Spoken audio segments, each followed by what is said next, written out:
Hi, folks. Larry Rolla here. We got a great show for you tonight. We got four good guys on here, and if you have any questions, just put them in the comments, and I'll get them to answer all your questions. And here we go. Here's my pal Freddie, Hey, hi everyone. Michael, and Gregory Peck. Hi, guys. How you doing, Larry? Gents? Hi, Larry. Okay, so why don't we start off with Gregory, because the Hambletonian is here, and Gregory. In fact, you know what? The audio is cutting, Larry. The audio is cutting out. My audio is cutting out. Yeah, are the other guys? Are you losing your audio at times? I hear him fine. I think I'm good. Fine. Okay. Well, what we're going to do now? Hang on. We lost Greg. No, I'm here. He'll come back. We have his audio, but we lost his visual. Okay. Well, then I'll wait to play. There we Okay. go. So we'll start off this with Gregory's winner in the Hambletonian in 2009. Here we go. And they're off, and there goes the Chancellor from the outside. Federal Flex caught just a bit wide early, and Muscle Hill protects that rail position, striding out to the top. Explosive Matter is right there racing in second and drops in behind him. Hotshot Blue Chip is off stride. Hotshot Blue Chip jumped it off in the opening turn. Symphonic Hanover lines up on the inside in third. Then it's 2 lengths to Triumphant Caviar. The Chancellor backed off his leave attempt. He's parked out on the outside. Cal Chips Brute is moving up 6th at the rail. Federal Flex stuck behind the Chancellor. The quarter is on the board in 27-1. Racing in 8th is Rainsman Hanover. Judge Joe backed off the gate. He's 9th on the back stretch, and a costly break by Hotshot Blue Chip, who trails the field. So Muscle Hill is in control, and Explosive Matter drafts right in behind for that perfect trip. And these two have a bit of separation on Symphonic Hanover is 2 lengths further back in third. Triumphant Caviar content to track the top trio in 4th. The Chancellor on the outside 5th. Cal Chips Brute is 6th to his inside, 55 seconds for the half-mile marker. So Muscle Hill yet to see any pressure as they head onto the far turn. Explosive Matter waiting as long as possible is right there, a tighter second. Symphonic Hanover third. Here comes Triumphant Caviar. He's first over on the outside, about 4 lengths from the lead. Cal Chips Brute is locked in on the inside. Then the Chancellor and Federal Flex third over, and Muscle Hill opens up to a 2-length lead. Explosive Matter looking to trot with him in second as they come past 3/4, 123 flat. Muscle Hill looking to take them all the way at the top of the stretch. Explosive Matter now with 2.5 lengths to make up is chasing in second, 1/8 of a mile from the wire, and it is Muscle Hill who's striding clear for Brian Sears. Explosive Matter is racing in second, Symphonic Hanover third, Muscle Hill drawing away with every stride. Operation Hambletonian complete! It's Muscle Hill, 150-1, equaling the world record. How about that? Okay, where did Greg go? There's Greg. There's Greg. Okay. I was there. The bad news, Larry, I got to pull your union card again. Yeah, I know. I'm getting better. Hey, Greg. Now we just watched a race with Muscle Hill winning. How much did he have left in the tank? Well, you never do know. But I would say a second for sure, maybe 2, because remember, I give a lot of credit to Sears. Most of them, they go as fast as they can every time, and they say, oh, he was wrapped up. No, the driver got the handholds back, and he's got a big hold on them, and that's making them want to go more. You and Larry drove horses, the more you pull on them, the more they want to go now. So it would be least, you'd have to think 49, maybe 48. And he had the bikes that were a little heavier then. But, Brian wouldn't let him do it anyway. What was the difference? We never, ever once talked about a record. Ever.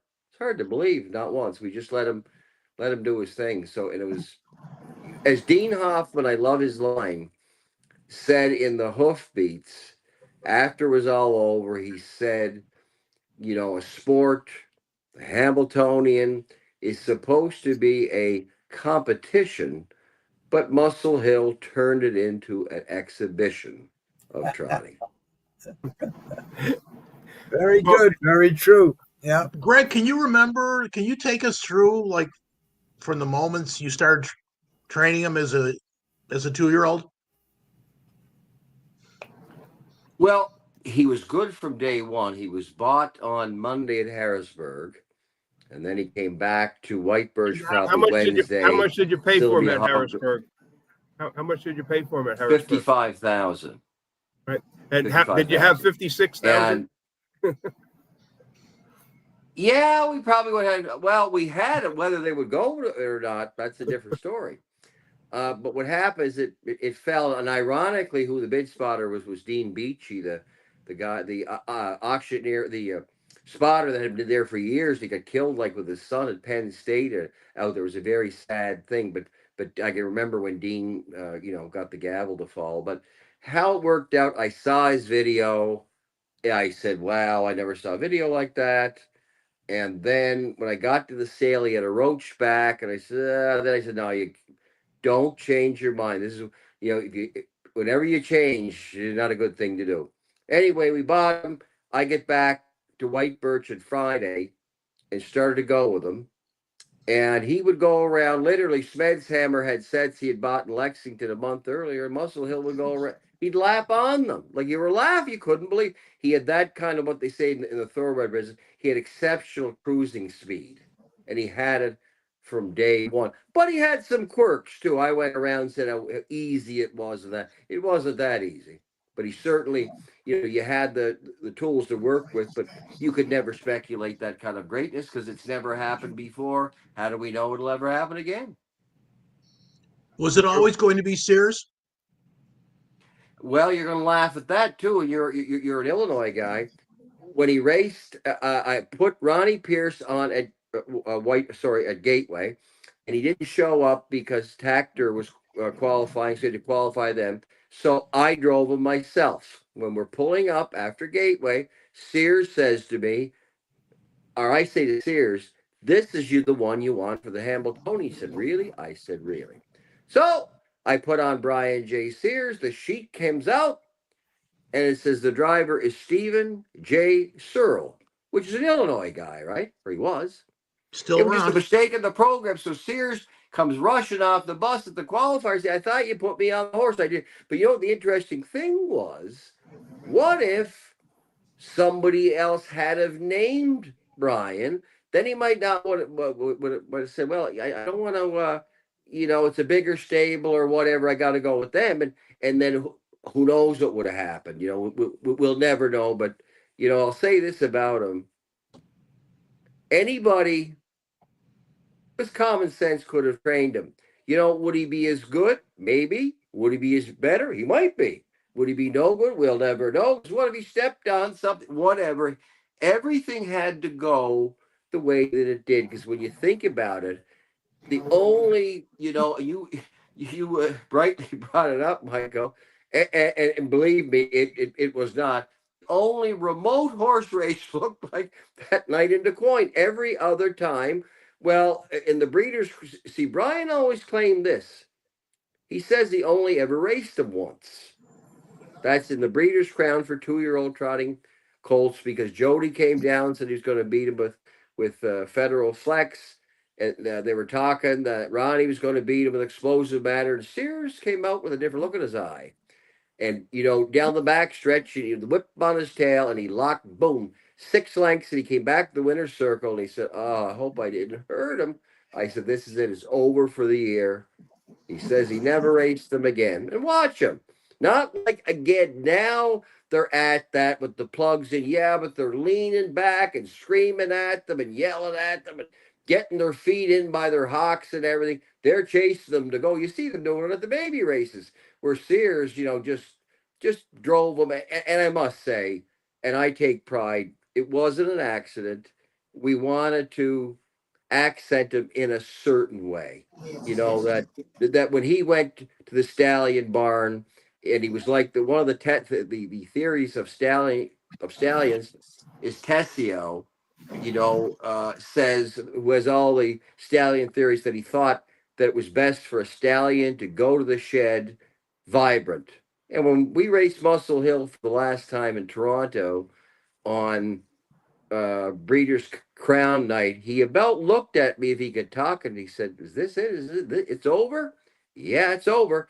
Where the others, by the time they hit the breeding fandom, they're stumbling getting it onto him, but not him. And then everybody did a great job. They picked it up from there. We got a good syndicate. Mike Clow was very good for Southwind. He got it going well. Laura Young, she was good. Charlie that were there, the different ones that were there. When he left me, he went to them. So everybody did their job. There's no doubt about it. But it's probably something, as I say, will never happen again, because it's now, and I'm getting a little lengthy here. I watched the bull riding, the PBR some, and I saw Tough Edelman say, well, he was one of the top ones, that in the day, the one that killed him, Bodacious, he said, there'd be one or two like that around all the time that would be good today. But now, he said, they're all great. And if you look at the Hambletonian, there's so many of them that could trot 50, 51, 52.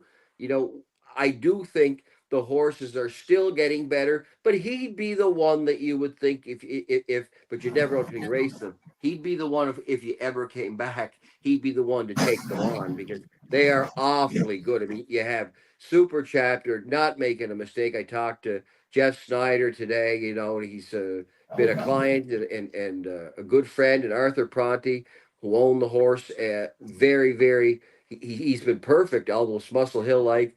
Then you have Maryland, who's coming into his own and owned by Courant. Anders, really puts a lot of the business. And the Melanders, they really run probably the best trotting outfit in the business now. You have them, it just goes on and on and on. Probably forget somebody, but it's it's a different world now. That's for sure. Greg, correct me if I'm wrong. Tell the story, but when he raced it through Quoin, there was a weather delay, right? And Brian was going to leave. And weren't you going to drive him yourself there that day? I told him leave, because when they get off the plane, it rained cats and dogs, and Timmy Teeter grew up there. And he said there is no way they'll race. And Brian, remember the week before, we went to Balmoral. Remember, I skipped. Who the heck else was I skipped the Colonial 8 days later for 500,000. Instead, 3 weeks later, it went to Balmoral for 200,000. Who the heck else would do that? So the fact that he did it with me, came and he drove me at Balmoral, that I felt, and the owners were good about it. The way the weather looked is that they wouldn't race. So I said, you better go, because he didn't know, what to really say. And of course, it was funny. On the way back in the plane, they were all mad at him. And as usual, I took the rap. I said, it wasn't him, it was me. It really looked like they would. You guys are from there. You know what the mud is like down around Springfield or DuQuoin. Literally, the graders were sliding into each other. So then, yes, and they had to race it at night, Scott, or it wouldn't be raced. Or they split the money, which would have been good for everybody else, but not for us, really. There's a saying at DuQuoin with the horsemen: if you spit on the track, they'll cancel. So yeah, it looked bad that day. I think you said something about, I missed you. You said if they spit on the track, it's muddy. That's an old saying amongst the horsemen. They cancel so much when it rains. If you spit on the track, they'll cancel. Well, I'm going to. I'll tell you. When Sears and them are now gone, I'm saying to myself, well, now what do I do? This is nice. So I say, who's in charge of this? So there's a big tall guy that was the head of the fair. I walked over and I looked at him. I said, do you think you can get this track in shape? He said, you got to promise me one thing. What's that? If I get it in shape at all, you'll race that horse. He said, the people are here. Remember, they police escort them, an hour outside of DuQuoin. They police escort the horse there. They have a special stall for the people to see. It was a big thing. And I told him, yes, I'll race. But all afternoon, Scott, it looked terrible because it was not stopping. And then I said, and literally the graders were just, and that's a big guardrail. They'd slide right in. Everybody's mad at me. What are you doing? Why did you get them to race? But it worked out anyway. It turned out to be quite a night. It was the last one as well. So that was the last World Trial. Yeah. So I got to be, and I was there with my uncle as well in '74. And then I got to win it in 2019. Yeah, I remember. I was there. Freddie, Larry, did you ever race at Quoin? Not me. We had Noble Jade race over there in the Hambletonian when I was training for Dell. We ended up finishing third. In its heyday, it was quite a beautiful place. Oh yeah. You're saying where's a beautiful place? Quoin. You go back to when they had all the big races there. The Hayes family have kept it up, and weren't they big Coca-Cola bottlers? Isn't that where they made their fortune? Yeah, and they actually the mansion on the grounds was the Hayes mansion. That's right. That's right. I think that they used to But get it like was, 100,000 people there for the Hambo. So, and I remember It's a shame. Sonny and Sher were doing the promotion when they were moving it to the Meadowlands. They were saying keep the Hambo. They had a poster with Sonny and Sher, and it was keep the Hambo here. Give them Sonny. But it's a shame, you know. Let's talk It's a about shame. this week. Let's You know, talk the about way that this it's week's Hambo. gone. What's that? Let's talk about Saturday's race. Yeah. Sure. Well, you got this favorite of Super Touch. Sorry, that's an old Ottawa horse, by the way. The famous, the Super Chapter is the favorite. Maryland is second choice, I think is how it goes. And then the other one who I like with an outside chance is Go Dog Go, because he's beaten Maryland, and he's owned by John Colby and Leanna Wiseman Farms, and Al Libfeld. You know, and they're good people. They put a lot of money in. And is that the same, Greg? That? Is that the same Wisemans that have helpers on the way? That's correct. Yeah. Okay. So, but he wasn't himself last week, but the week before, man, he trotted by Maryland like he was chained to a post. So you just don't know. The other big factor you have, and I tell people, they're all talking about because Dexter Dunn picked Maryland, Yannick Gingras, they tell me in Montreal when he was a kid in the amateur, he was great. And he's continued to be great. He won the Hambletonian last year. I could see him doing it again. He'll do the right thing. I mean, it's you never know until the gate, until the wings close. But Yannick will know what to do. If you ever watch Yannick, he kind of in a way reminds me of Herve a little bit. There, he's out there with kind of a smile on his face, enjoying the ride. He's very relaxed. I noticed that he can really get a horse around easily. So that'll be that, that the people will be thinking that. But there's lots of them that have chances. It's just hard to go by those ones, Yeah. Here's the thing, handicapping wise, Mike, you could join in on this. You got Super Charter undefeated this year. Dexter's been in the bike every start. Now he's going to Maryland, who cannot win this year, second-itis. Why is he jumping to Maryland? Is it because Super Charter, those last 2 miles were brutal? Is there anything left in the tank? The Hambletonian is a rigorous race. Is that why Dexter got off? I think it's this.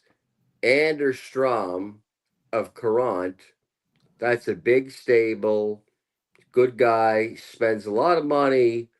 So Dexter might have gone with that. Now, the irony is, the other man, Mr. Schneider, I don't know if anybody knows this, but there's an irony that Jeff Snyder is probably the most successful pacing owner ever. And you say, what Cam's do you mean? Card Shark. Cam's Card Shark. It goes on Village Jolt, Rock and Roll Hanover, and then all the Michaels this, the Michelle's that. What's his name? A few years ago, the same as Muscle Hill. The Western Hanover horse. Imagine he's blanking on me now. He stands in Ohio. He's Jeffrey Snyder, Red River Hanover. Jeffrey Snyder's won 4 North American Cups, 3 Meadowlands Paces, and 3 Little Brown Jugs. And again, he only buys a few a year. It's not like he's a 10 or a 20% guy. And now, after segueing into the trotting business a few years later, he spent the money and look what he's come up with. He has Super Chapter, and you have Apex, who's the mission brief out of, by Walner, will be one of the favorites of the 2-year-old trotting colts, and a good one to root for that. There's Steve Stewart, as Freddie knows, and everything is. Right. I see he kept a piece of him, and he also has a piece of Maryland again. So, and another twist in this too, Larry, Hanover bought a piece of Super Chapter, and I can't remember the last time that Hanover bought a piece of a horse and raced him. Now they would buy it, they buy 10%. The end of his 2-year-old year, early 3-year-old year, but not get involved in the racing. But if you look at the ownership, it's Jeffrey Snyder, Arthur Pronte, and Hanover Shoe Farms. So that's a pretty interesting angle too, which Dexter Dunn, I might have been thinking about that too, because you have to think of breedings.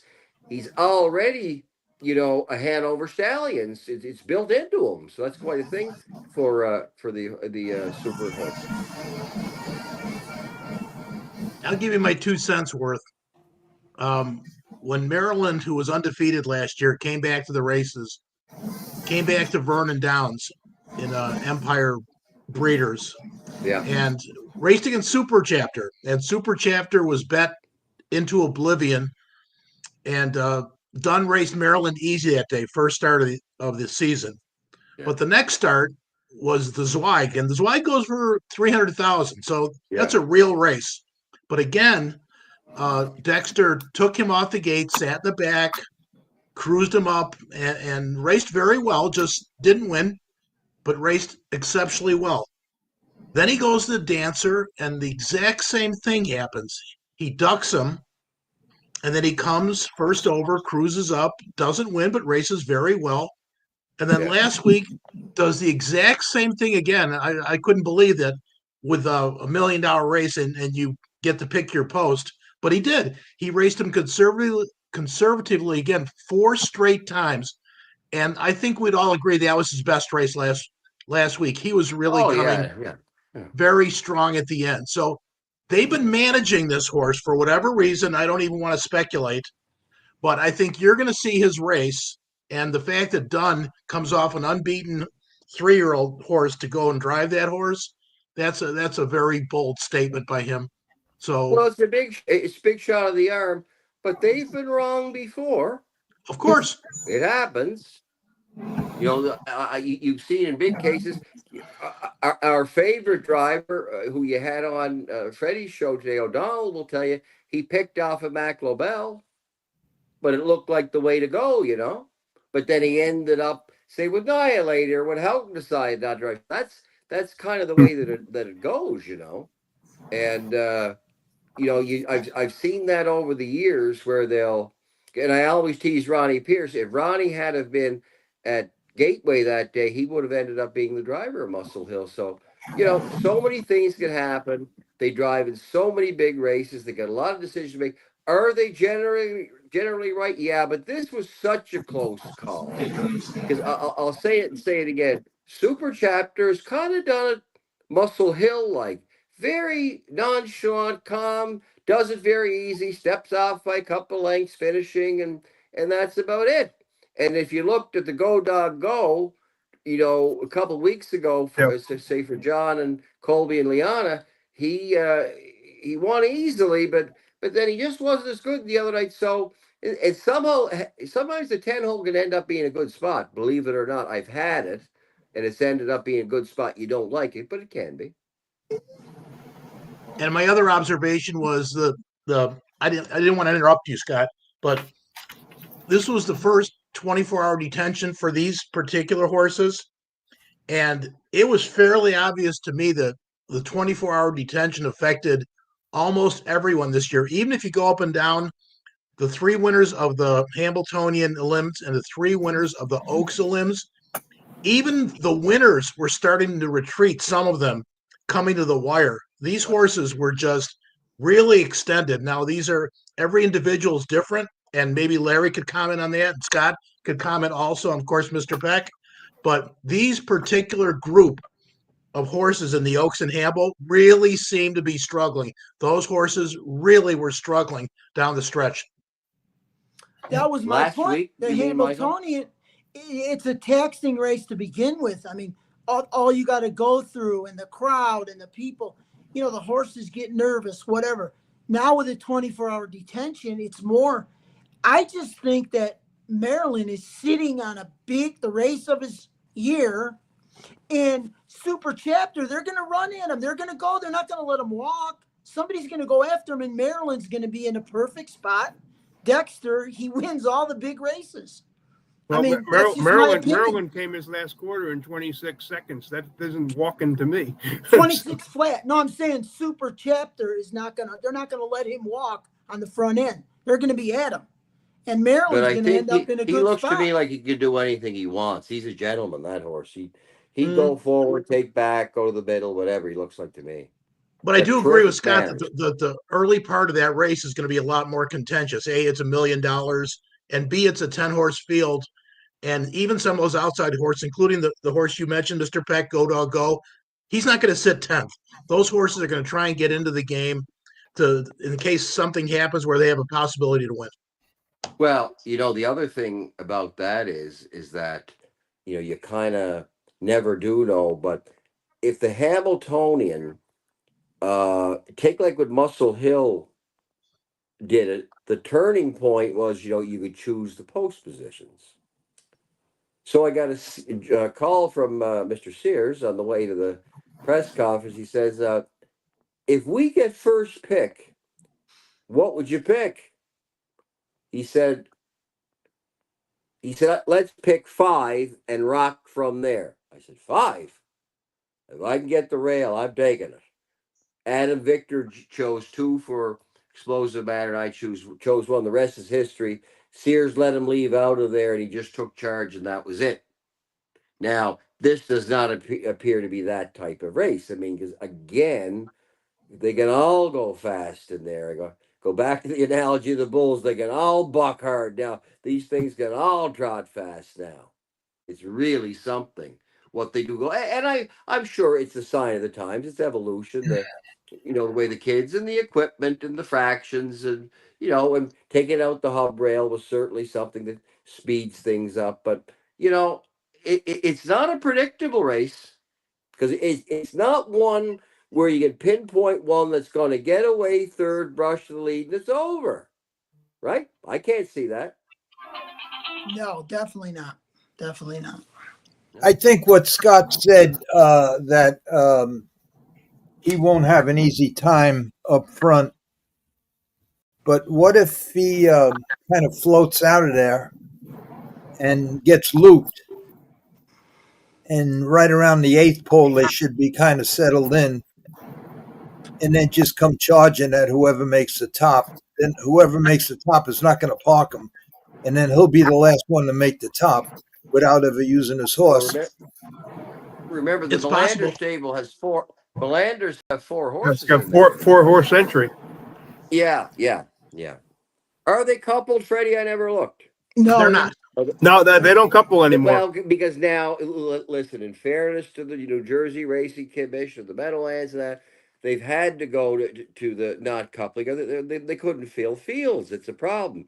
You see it all the time. So, I don't mind that. But with that being said, you do have to factor that into your handicapping. I don't think it works quite like the thoroughbreds where they openly tell you, that they got a rabbit that they're going to put in there to make them work. It doesn't seem to happen in harness racing as much. But again, 2 things that shows that they're good at what they do because they have 4. But there is 40% of the field is them. The other one, the Svanstead horse, which makes it very interesting. And by the way, Svanstead, he could really get a horse to go fast. That man I was stable with him. And I used to tell him, he can really, well, he just moves his horses take off. And the interesting thing, that's a big, strong horse out of a pacing some beach somewhere mare. So I'm just thinking, when will that make him go even faster? Think about that. He's got 2 in there too, and he's not taking back with this horse. Oh, I guarantee he's not taking back. Aki's leaving out of there. yeah. And Aki's stable actually had a very rough time. Now that particular horse won, but he had a group of horses that were very, very strong contenders that just didn't Well, fire yeah, no, he at all. funny. He wasn't having a good night, and I said that, but I said, "You watch this," and he did, But see, what he does is he's a tremendous trainer. He does a lot of intervals on different surfaces, and I think that that's what he's really perfected. That I don't think it's anything magic other than he does really get them conditioned well, and more like the runners, or if you look at the jump racing in Ireland and in the UK, for instance, Martin Fife, who was the leading one ever, based his training program on runners doing intervals, and then he ended up being the leading jump trainer in history over there. So Svanstedt can really get them ready for a big race. So I expect that horse to be even better. He just hung on the other night against Maryland, but I expect him to be better. I think everyone would agree that was the toughest elim, that elim that he won. Go Dog Go, Maryland. That's what I'm saying. Maryland's and, coming out of the tougher elimination also. And Mhm. Dexter could have won. You know that, Mike. You could see the race. He thought he had it measured, right? This has been tactically a work of art getting this horse to the Hambletonian. Right. I agree. It almost Maryland. Yes. I don't know that it was tactically a miracle card. I'll tell you why. That if, in my opinion, as I say to my boys, maybe in 70 years' time, they'll look back and say, your dad, he really managed a horse really well, and he didn't expose him. In other words, with Maryland, I would have known that when he go to qualify, it would be impossible to lose. Remember that when we went to qualify Muscle Hill back at 3, Sears says to me going out the door, we'll just take it back and give him one. I said, what? He was syndicated for $6 million. Do you think I came up here to just give him one win? And then we hardly even talked. We dined together, date together. We did a lot of things together. Sears and I never talked about Muscle Hill. Never that one time. So my point is this: with Maryland, I don't know that it was. And again, I am not saying you heard it here. The Melanders, Marcus and Matthias, and the parents, Michael, and I should remember the mother's name because she's very sweet. They're probably the best trotting outfit in the business. Yes. But even I think that they would even say the season didn't start with Maryland the way they would like it to. Like, frankly, he should be going in like Muscle Hill did, the prohibitive, favorite. And now it's tight. There's no way you can't call him a layover just because he get up, but he still, like, if he's that good, he could have gotten by Svanstedt maybe. So let's give. I'm not quite so sure yet. That it'll be that way, but again, I can't say enough. It's going to be interesting. Yes. Well, here's the thing, Greg. You're a trainer. You know this. They know what they had last year. He comes out, those first 2 qualifiers, big question. What's going on here? They didn't panic. They brought him along slow. They brought him along. Dexter raced him just how he wanted to race him. And the last race, in my opinion, he knows the Hambletonian, he knows the Meadowlands. You got to save something in the tank for this race Saturday. And I think that's what he did. That's why he chose him. Here's the only problem with that, Scott. And Bob Marks, Freddie, we got to make sure that Bob hears this. I'm leaving it up to you. You'll have to get a bugle horn or whatever. The only thing about racing horses like that, you have to be careful because the public are betting on them, and that's why they don't like these preliminary races. And we're openly saying, well, he about drove him to finish second, or he didn't drive him to win. When the man, the chairman of the board will tell you, if it's found out that you're not driving to win, you're going to get a nice extended vacation. Right, Mr. Rolla? You're right. Correct. You're right. Well, okay. that's why I've advocated for years, all elimination races should be non-bet. Period. Yeah, but they need them, though, Scott, to have a good card. They only get a few good cards a year. But And if you They go, can here's race where you're them, just lucky. not Here's bet. where you're lucky. Here's where we're lucky. I'll justify it another way. You could count on your hand the major handicappers. You know, like I always say, well, Scotty Tickets is dead. Now Les Stark is still around. Chappie is still around. There's a few still. Glenn Goller is still around. Saul, my friend, Philadelphia Parks Casino, he's still around. But the Hambletonian will become a race somewhat like the Kentucky Derby. They'll be betting the name, the number, the color of the horse, the this, the that, the colors. So this technical stuff we're talking about, what they did leading up to it, will probably go over their head. And ironically, in the thoroughbred business, they're telling you that they're not trying as hard this time. And at least, it's something you'd have to disclose up front because, for the serious gamblers, that's not something that they want to hear. They want to hear that they're out there to try and win every time. I And only think savvy handlers like Scott and Michael, you'll know that not to bet them. You get it. I think Dexter was trying to win last week, but I I thought think the so way too. why wouldn't he think Aki's horse would come back to him? I mean, but he didn't. I mean, but 3 lengths past the wire, he was 2 in front. He Two was in coming front. that strong. Correct. Well, I Absolutely. think what he was doing too, what Dexter does, is he fools them a little bit. But by the way, Dexter Dunn, probably the greatest driver ever. Now, here's what's hard to believe that I'm saying that over Brian Sears. That's very hard to believe because, or I'm saying it over Tim Teeter or Andy McCarthy. I love driving for me. Todd McCarthy, Yannick. I'm just talking of the current ones that are out there. But Dexter Dunn, he reminds me of the thoroughbred drivers. The faster they're going, the less line bit in the mouth he has. Remember the old timers that have the handholds way up and strangle that? Well, that's all wrong. Now they got them way back. They don't fall down on them and that. You don't see any more accidents than that. But what Lester Piggott was the greatest, UK driver, a rider, maybe the best in the world. And they say the biggest thing about Lester is he didn't get in the horse's way, and that is what Dexter Dunn is like. Doesn't get in, he and all those good guys do. I mentioned them all. You got a bunch of them in there, as I say, like the 2 McCarthys are terrific.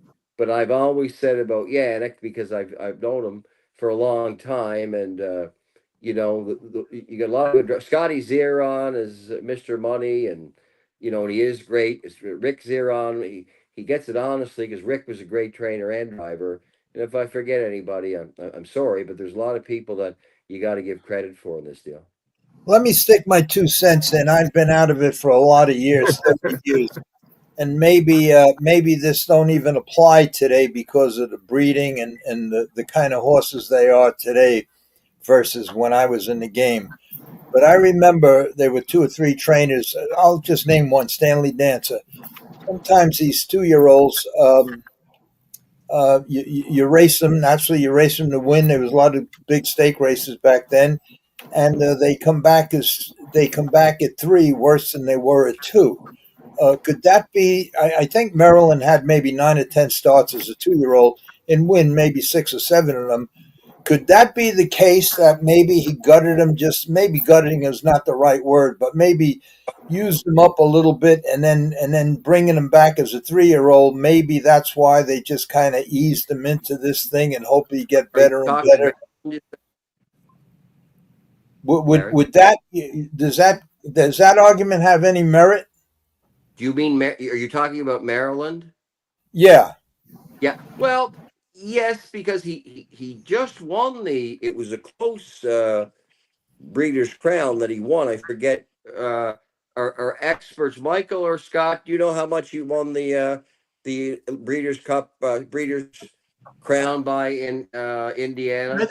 I think Go Dog Go went by him in the stretch and he came back. He was passed and he come back, and that was at Hoosier. Yeah. But he won by how On a much? bad, sloppy, muddy track. Well, less than a length. Scott? What's that, You're Greg? breaking up. I said it was a sloppy, muddy night that night. Yeah, he got passed or headed, and he did come back. He won by probably a length. That much? Okay, I thought it was less than that. Yeah, Okay. it was about a length. But Okay. that's what I think- said, Larry. That was exactly what I said. He did not come back good this year. Those 2 qualifiers, I mean, man, not like a champion like he was last year. And they didn't This is a panic. question. This is a question for Mr. Peck and Larry and Freddie. When he qualifies the way he does, don't they have to reassess whatever their you hopes raise were early? Michael, see, that's the crux of the matter with me. Here would be my concern. Okay, you had the number 1 horse.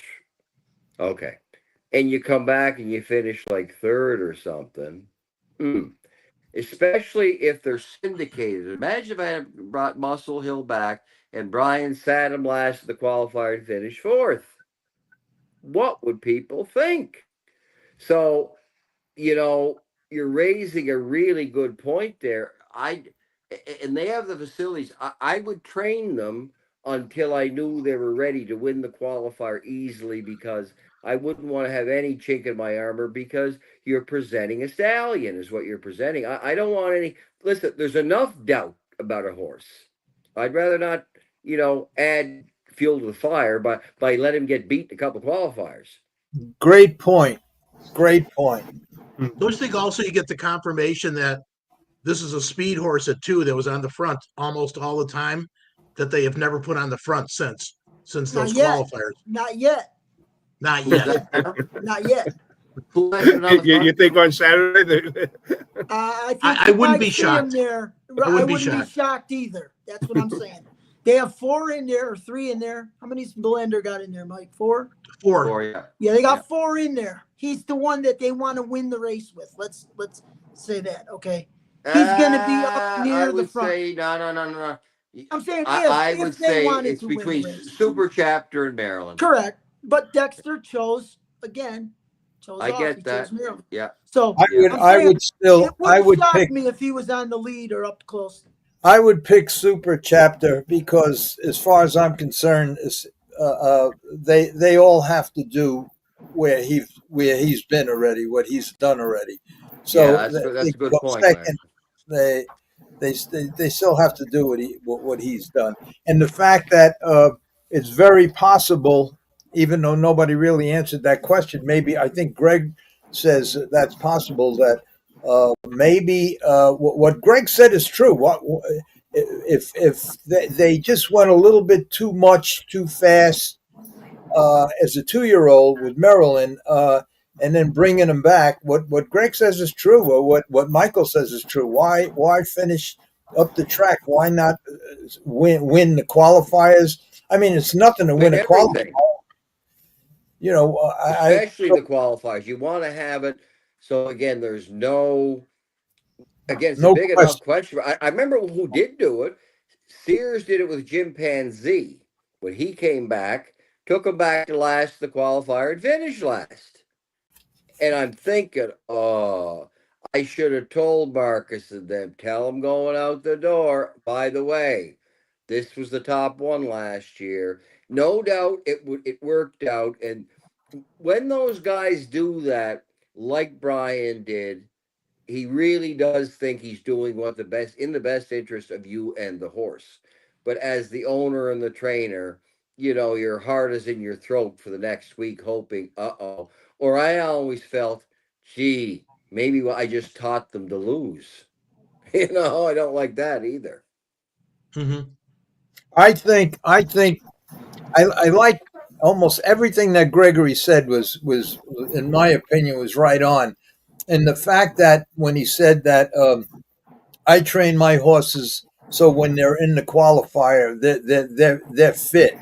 So after the qualifier, or maybe a second qualifier, after the second race, they you can start backing off a little bit on these things. They're fit, and all you got to do is maintain. Yeah, that's right. And if Maryland, from what I'm hearing now, is that he was eased, just take it easy, come at the end if you could. And it's easy to come the last quarter in 26 seconds if you're sitting the whole mile, but I don't know if I was betting, I would bet on the favorite.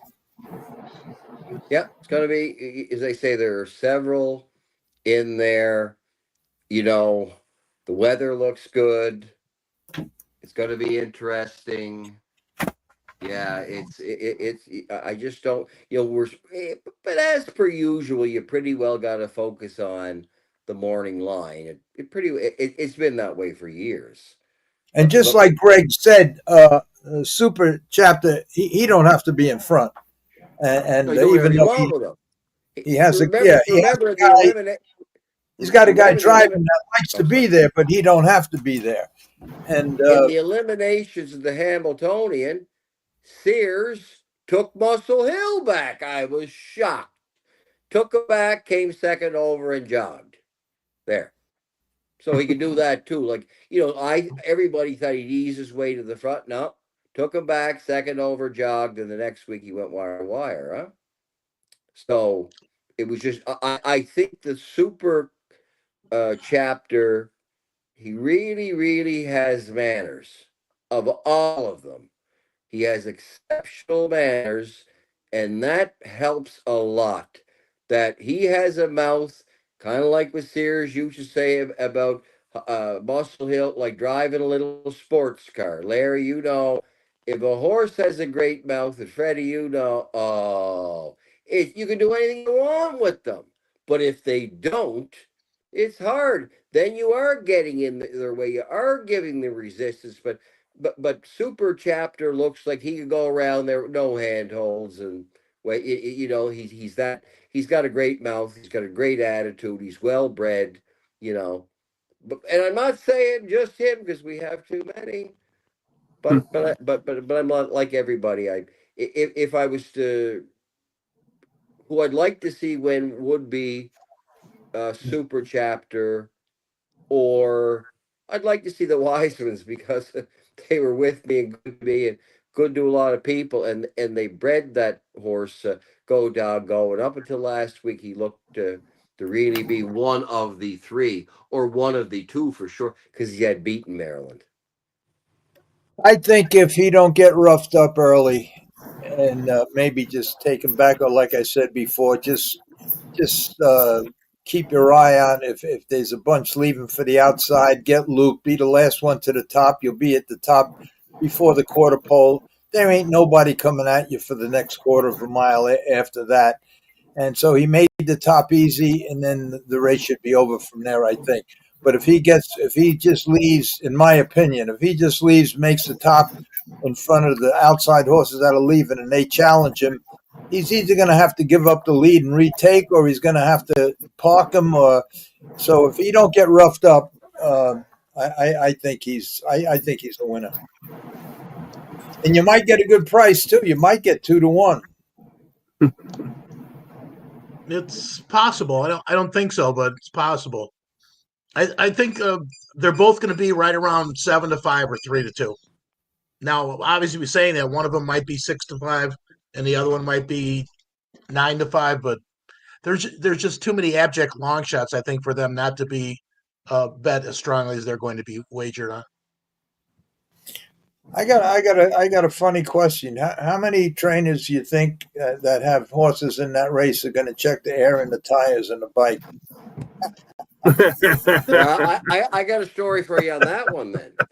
That was when they were putting what they call the wheelchair wheels on. So I had to put on Muscle Hills, brand new ones. Guy came, put them on, snapped them on. All of a sudden, Muscle Hill goes to the paddock during the post parade. I come back. What happened? The wheel came loose. What? Yeah. Imagine it could have happened in the race.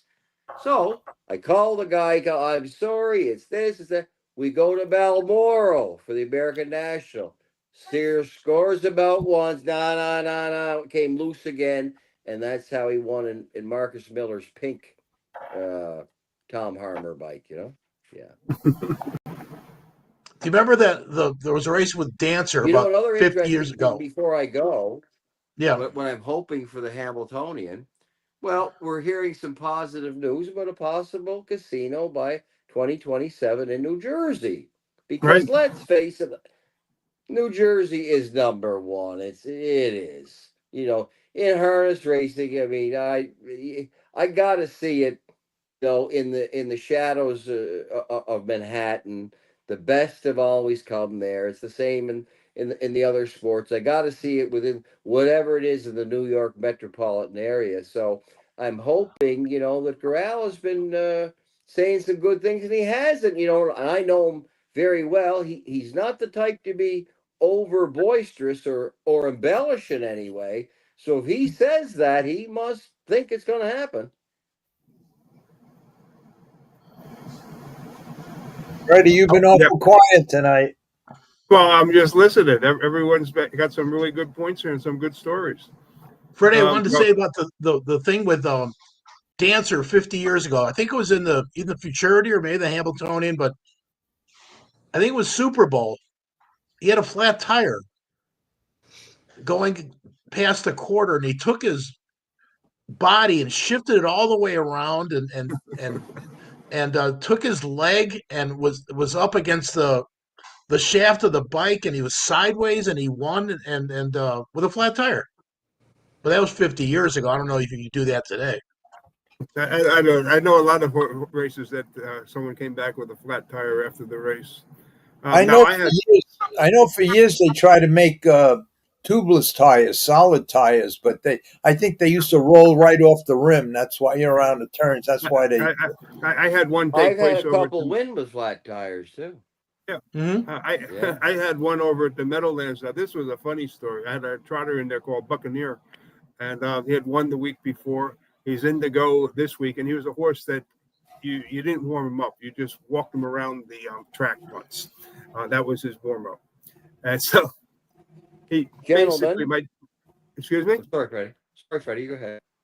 Okay, so on this particular race, my dad was driving him, and he finishes second. And my dad comes back, and he had to go to the front and just really flying out there. My dad said, this guy, well, I won't say the word I was going to say, but he was his hock was hitting the freaking shaft on the bike. And I'm like, what the hell? And so what had happened was we had a flat tire. My groom didn't tell me about it, didn't tell anyone about it. And he just changed tires. And we had like a 28 or 29 inch wheel on it. And he put a 27-inch wheel on the one side. And so that's why his hock was hitting. So, let me ask a question. And I heard Billy, your pal Greg, Billy O'Donnell on Freddie's show. And he said that he thought I talked to him yesterday. Yeah, he thought that that driver switch was going to happen.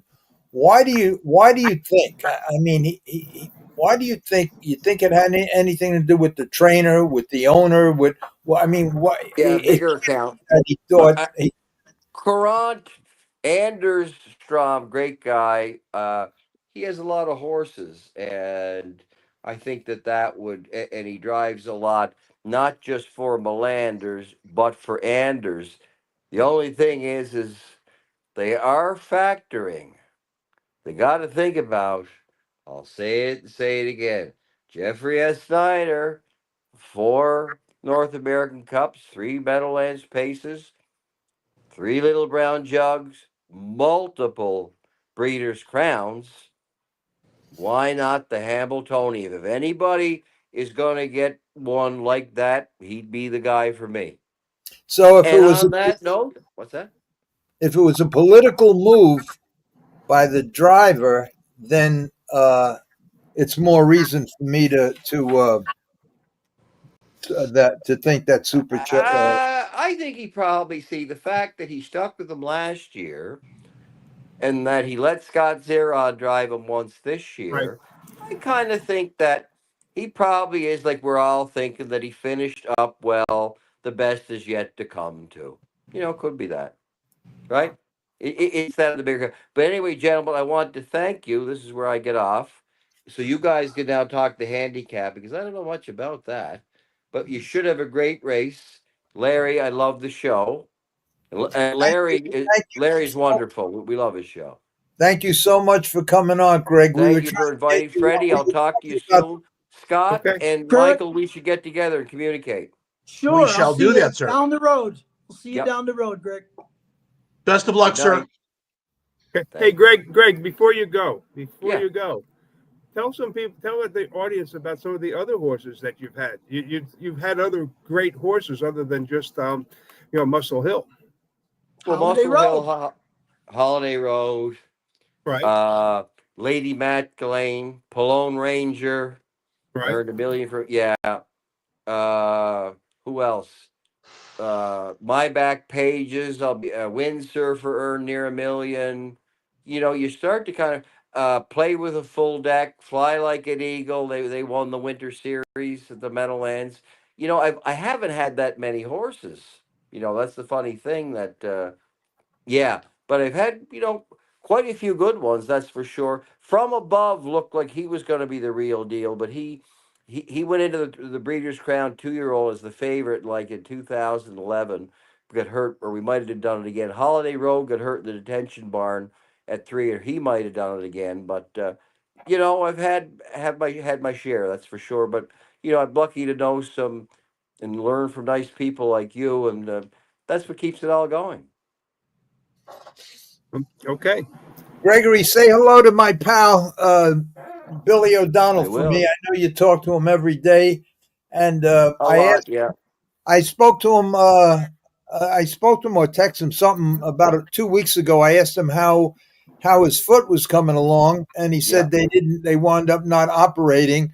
And I said to him, I says, I guess you're not going to be playing basketball lately. And then Natural Billy come back and says he also gave up his dance lessons. By the way, him I the said biggest hello. thing you're going to have to think about, Larry, Clyde Hurt used to say he's got a blockbuster interview to come.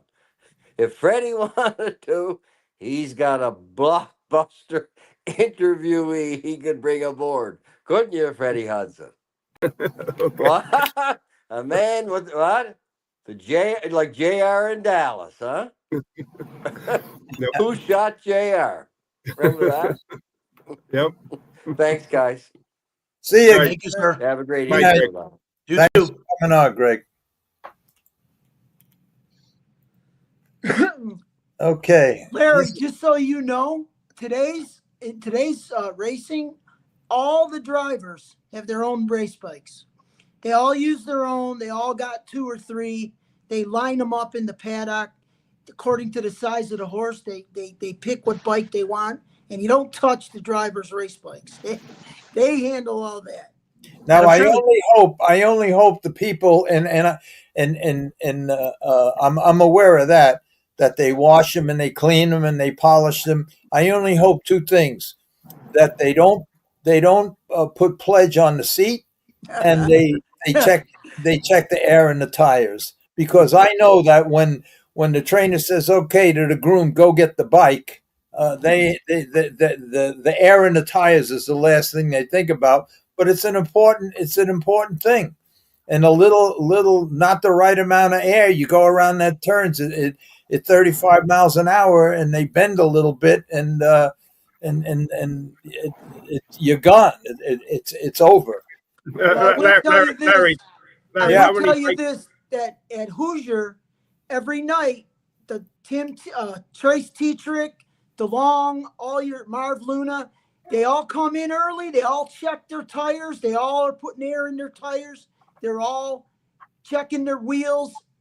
They take care of their bikes. That's one thing they do. And they do check the air before the night starts. Okay. Let me just say a couple of things. Larry, Go ahead. while we're talking about bikes, how many bikes did you have in your stable? I had 2, one big one and one small one. Well, I used to have every owner own the bike with me. No, I had a big trotting bike. And then I had a regular. I forget the name of the bike, Windstar or something like that. I forgot the name. When we sent the horses out on the Grand Circuit, every horse went with their own bike. We'd have like 8 horses out on the Grand Circuit, and we'd have 8 jog carts and 4 Yeah, jog but carts.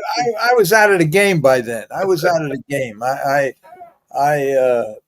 I'm talking about back in the 70s. So, but In Chicago, Anthony Morgan, when he'd come in to drive, he'd have extra bearings in his collar's pocket all night. He had extra bearings where he could change the bearings in the wheels during the races if they got too full of mud or something.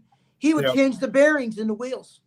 Well, I'll tell you, Kurt Watson put together a couple of great bikes, and then he worked on the wheels, and between the bike and the wheels that he put together with them special bearings that he had from Germany or someplace, they were really good.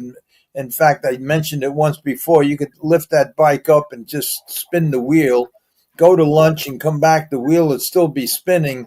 And then by 4 or 5 o'clock feed time, it had stopped and the valve would be right on the bottom, perfectly balanced. And then that's what you need. Let me just say this to Sheldon G in the comment section. Sheldon, I sent you a message answering the question that you just put up. So that's it. So I just wanted to say that. Okay, go ahead, guys. I think the bike has been evolutionary for forever. I mean, in the 70s, you had the single shaft that changed a lot of stuff. The late 80s, you started getting those modified Brodeurs and the Cheetah in the early 90s, and then all the prototypes since then. And Scotty touched on it. I mean, some of the wheels now with the bearings are thousands of dollars. Yeah. So it's not cheap. Now, race bikes are about 6,000-7,000, and a good set of wheels is about 2,000 for laser wheels. Howard Lieberman says, Larry, how soon they forget Herve? Nobody forgets Herve, but he's not around no more. So, but Herve, it makes no difference if there's harness racing 1,000 years from now. Herve will still be one of the best ever. He just is. So, but he's not around no more, and that's that. But the guy, I think that when we were at Goshen, I was with Herve and Luce, and so I guess it was Dave Little was interviewing them at. They were in the tower up there. It's like, you know, Herve is very outspoken. If anyone doesn't know that, so Dave Little asked Herve. He said, "What do you think of the drivers today?" Herve said, "They're a bunch of cowboys." And so Luce jumps in, and he basically does it very diplomatically. Says, "Well, you know, each generation has a different driving style, and this is the new driving style compared to the way that we used to drive." And, you know, that was the way Luce handled it, on a diplomatic way. Michael, there's 2 questions for you. They want to know if you have an update on Walter Case, and also will Brett Beckwith be #1 driver in the near future? Freddie, what about Walter Case? I haven't heard anything except that he had a stroke, and I have not heard anything on the progress, and I do not know anything other than that. I haven't either, and I don't want to say mortified, but I cannot believe that none of these people used Beckwith the last month at the Meadowlands the way he was going, and just went back to people that haven't won in years. But you know, Tetrick was the same way. When Tetrick got there, nobody wanted to use him. So it's going to take a little while, and we don't know how good the kid is, to be perfectly honest. But I find it incredible that he didn't get some drives the last month.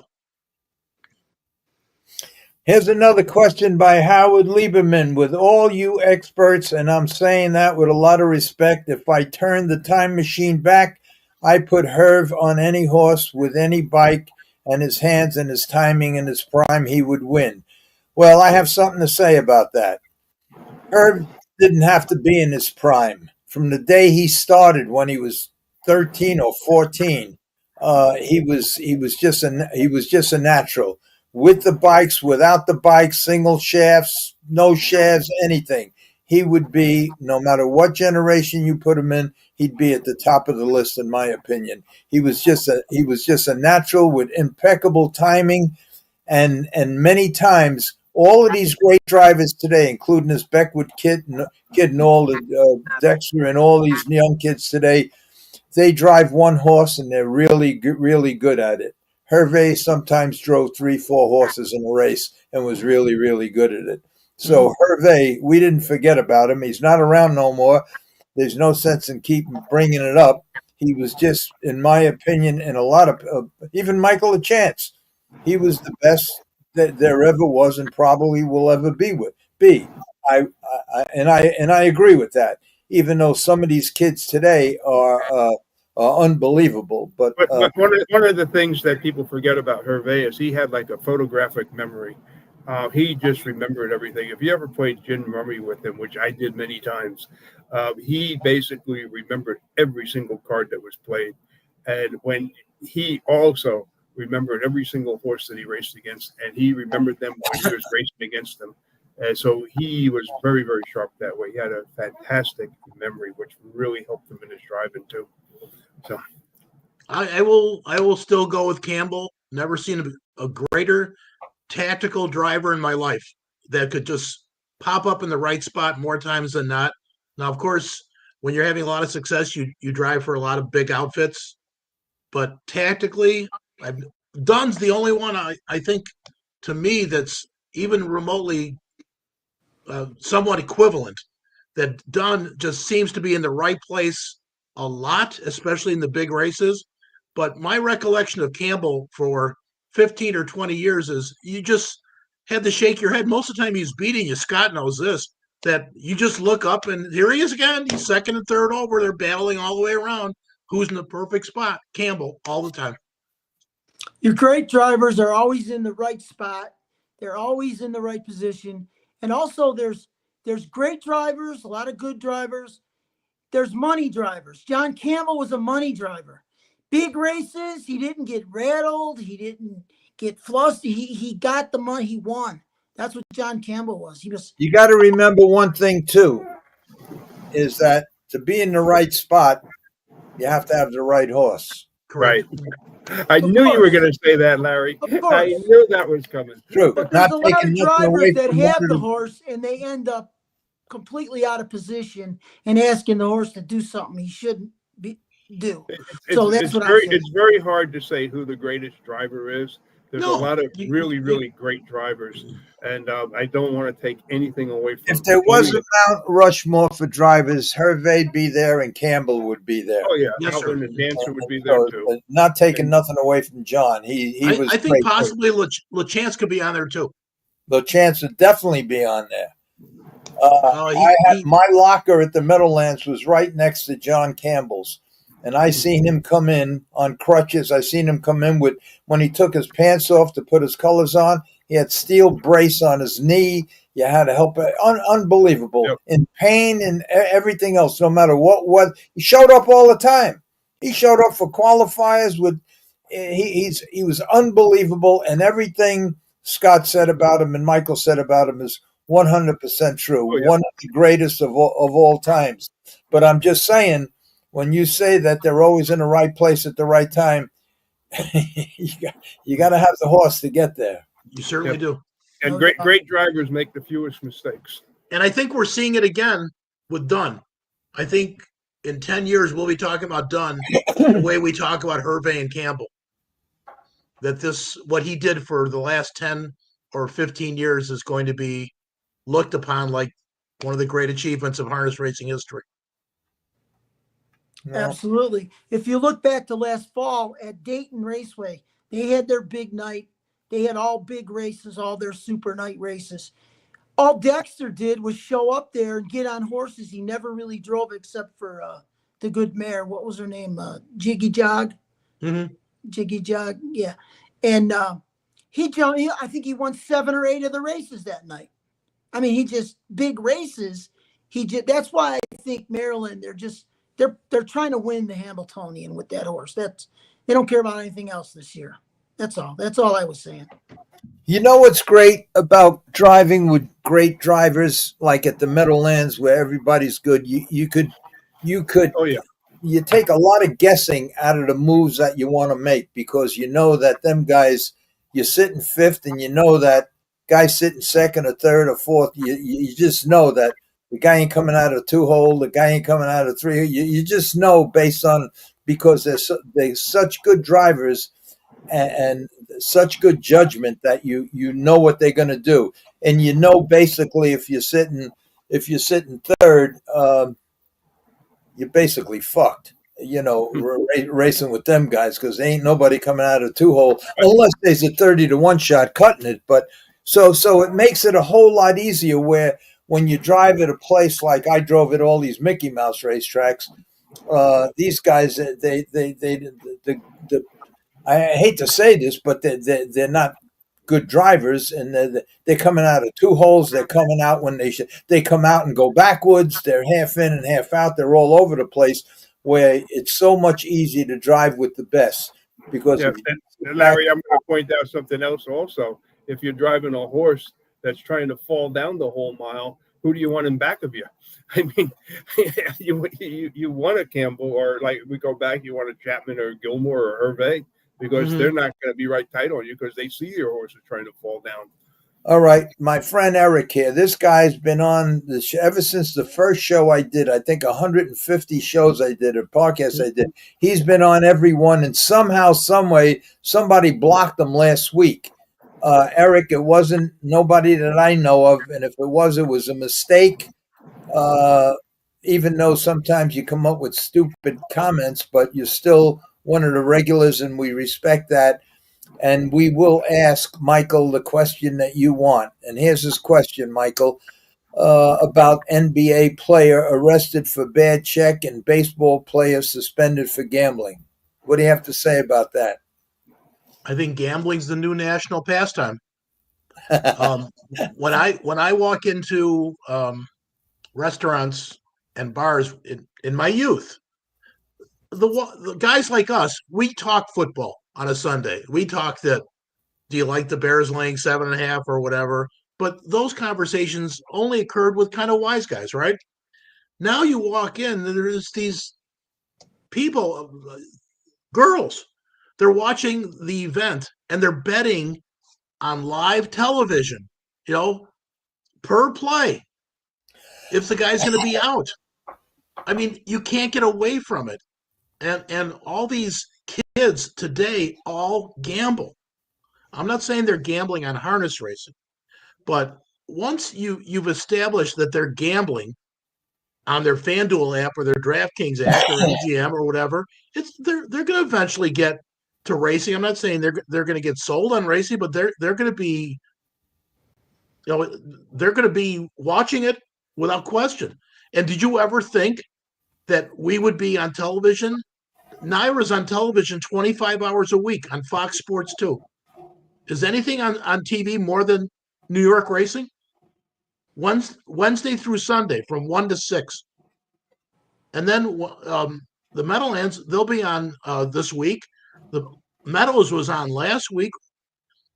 When Scotty and I grew up, I mean, everybody knew that the mistake we made is we didn't get on TV.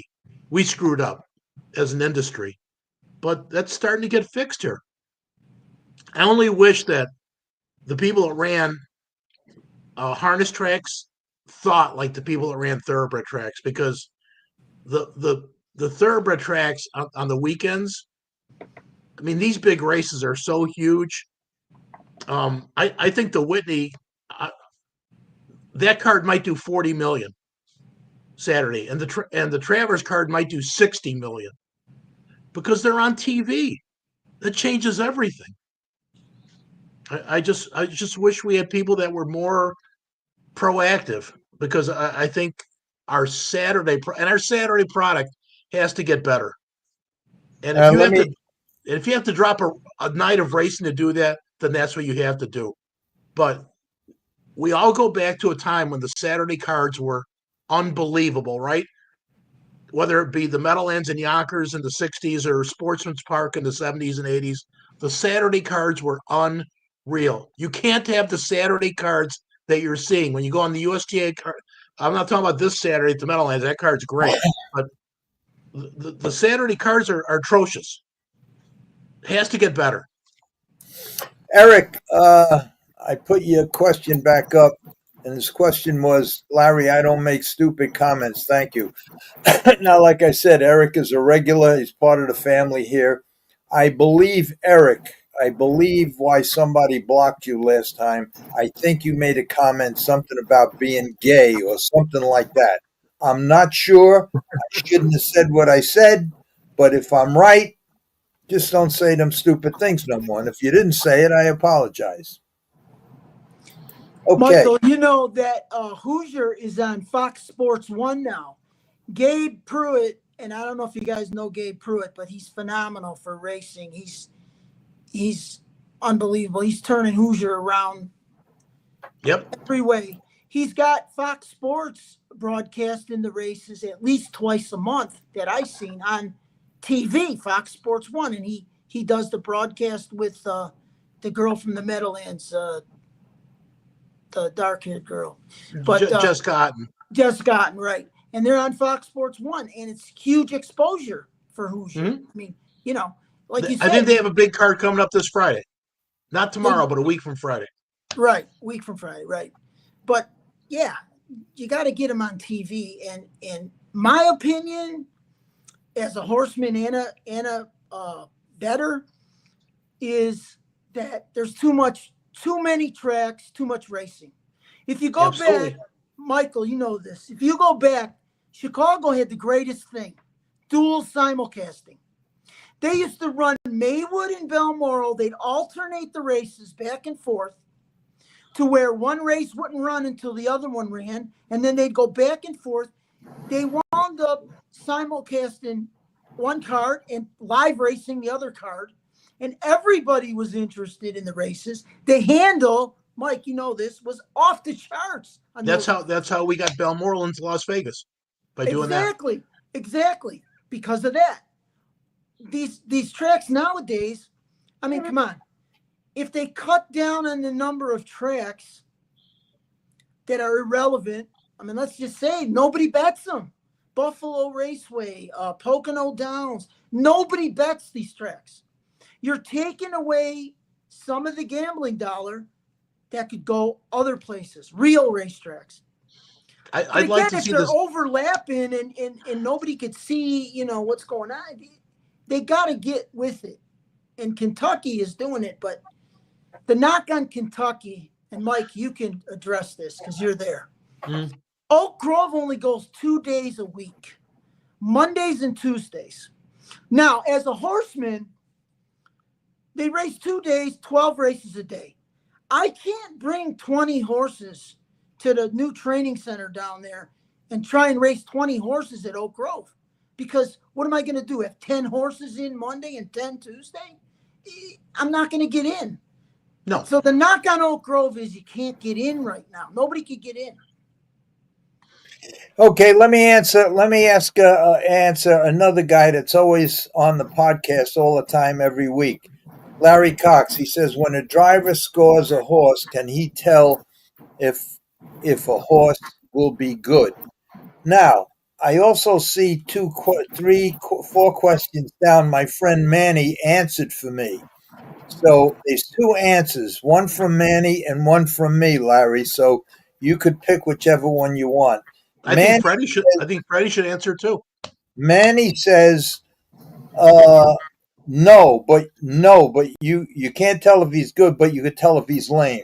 My answer is, if you drove the horse more than once, you could definitely tell if he's going to be good. Just by naturally, if he's lame, naturally you could tell. But if he was lame, he'd be scratched before the post parade because there's a track vet that watches the horses. So, but if he is lame and they missed it, definitely you a driver could tell. And most times the good drivers will bring him right back to the paddock and say, scratch him, he's lame. But you could definitely tell. If you drove a horse more than once or twice, you could definitely tell how he feels, if he's feeling good, if he's feeling bad, how he is, definitely. So that's my answer. I go back, years ago when we used to warm our horses up. I went by the last trip. I pretty much knew how my horses were when I went the last trip with them. I knew if they were good or bad. That way, I didn't need for someone to score them down and tell me how they were. So, Scotty, same for you. See, nowadays it's completely different. Nowadays, Freddie, nobody warms up. Nobody goes anywhere. That's why I said back in my days, that's the way that I did it. So yeah, they jog around 1 lap or 2, and they come right in just enough to get them warm. And the driver in the post parade is the one that could really tell in the score down, if something's wrong or if they're okay. So A lot of times you depend on the driver when they go to the score down because you don't warm up anymore. Okay, Manny says, Larry, you know how many times I heard he warmed up super. I know what happened. I don't know what happened. Horse is still leaving the gate. I think there's a word or two left. Larry, you know how many times I heard he warmed up super. I don't know what happened. Still leaving the gate. I guess whoever warmed the horse up said he warmed up super, but he couldn't get out of the gate. I don't know. But it also depends on what class you're in. When the horse can warm up super too, and if you're 3 seconds slower than everyone else, you're not going too far. So, you could be sure that if I was driving a horse and I warmed them up and or scored him, or even if I didn't score him down, I would know that this horse is better today or is good today. Or 100%. You could But tell. I'm just saying, like sometimes you're in a race where you got a horse. I'll just say you can go in 2-3, and you're in with everyone that can go in 2-1. So you're not going to beat anyone. So far, Manny, you're 0 for 2. Well, no, that's true. I mean, I hate to, Manny don't drive. So, if a horse, sure, a lot of times a horse warms up great and he races like shit. Yeah. I can only say that it never happened to me. When a horse raced like shit, he warmed up like shit. I agree. Now, I'll tell you a funny story. I was racing a horse down at Freehold, and basically I had an attorney that was an owner of mine, Eddie Dean. And so we're going to bet the horse if he warms up good. And the signal is I'm going to be carrying the whip in my left hand if the horse warmed up good when I'm scoring down. And so this horse is trying to fall down. He's doing everything wrong when I went the last trip with him. So I have the whip in my left hand, whatever, which is the signal not to bet him. And I'm scoring the horse down. And I'm looking at the board, and damn, this horse just keeps on dropping down on the board. And I'm like going to myself, what idiot is betting on him? Well, Eddie got the signal mixed up, and we were betting on him. And I finished up the track. I mean, it was an awful. He tried falling down like 20 times, going to the gate. He tried to jump over it. Oh, that was a crazy ride on that one. All right, let's give Manny a chance to better his score. Manny says, Larry, really hard to set up a race today in harness racing. Too many odds. Very good. Now you're 1-2. That's very good. Let's give him another chance here. Manny, I have a horse racing Saturday. Larry, I also have a box. You won't see me there. Okay, that means probably the horse really don't have a good shot. Okay, even up, 2-2. Okay, let's see. Try to get to some of these questions. There's a lot of them here. That's a good thing. What's that? That you have a lot of questions. Yeah, but I go down and up and down and up. Let's see. I think I have a good though. We'll start with Freddie and then Scott. If you were Yannick Gingras and the gate opens, what's your first move in the Hambletonian? I'm going to see what everyone else is doing because I have no clue what I'm doing until that gate opens. You're asking me first or Freddie? I asked Freddie, now I'll ask you. Oh, okay. Go ahead, Freddie. Oh, no, I gave my answer. I said I have no clue until the gate opens, and I see what everyone else is doing around me. Well, because of the position, I believe he has post 2, right? Post 2. All right. Because of the position, it kind of makes it easy. So you could float out of there with the one horse, look to the right, see who's leaving, and then play it by ear. If there was 1 or 2 horses leaving, I would just let them loop me, make the top.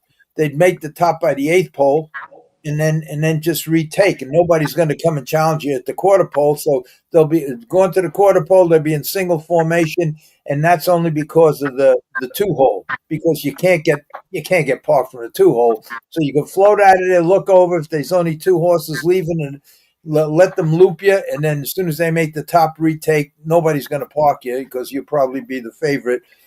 And if a bunch of them are leaving, then you could duck in the 2-hole, and then once everybody settles, hope they settle before the quarter pole, and then and then just come and loop them and make the front. If they don't settle to the quarter pole, then you're going to have to come out early and hope that one of the horse in front of you or one of them cover you up.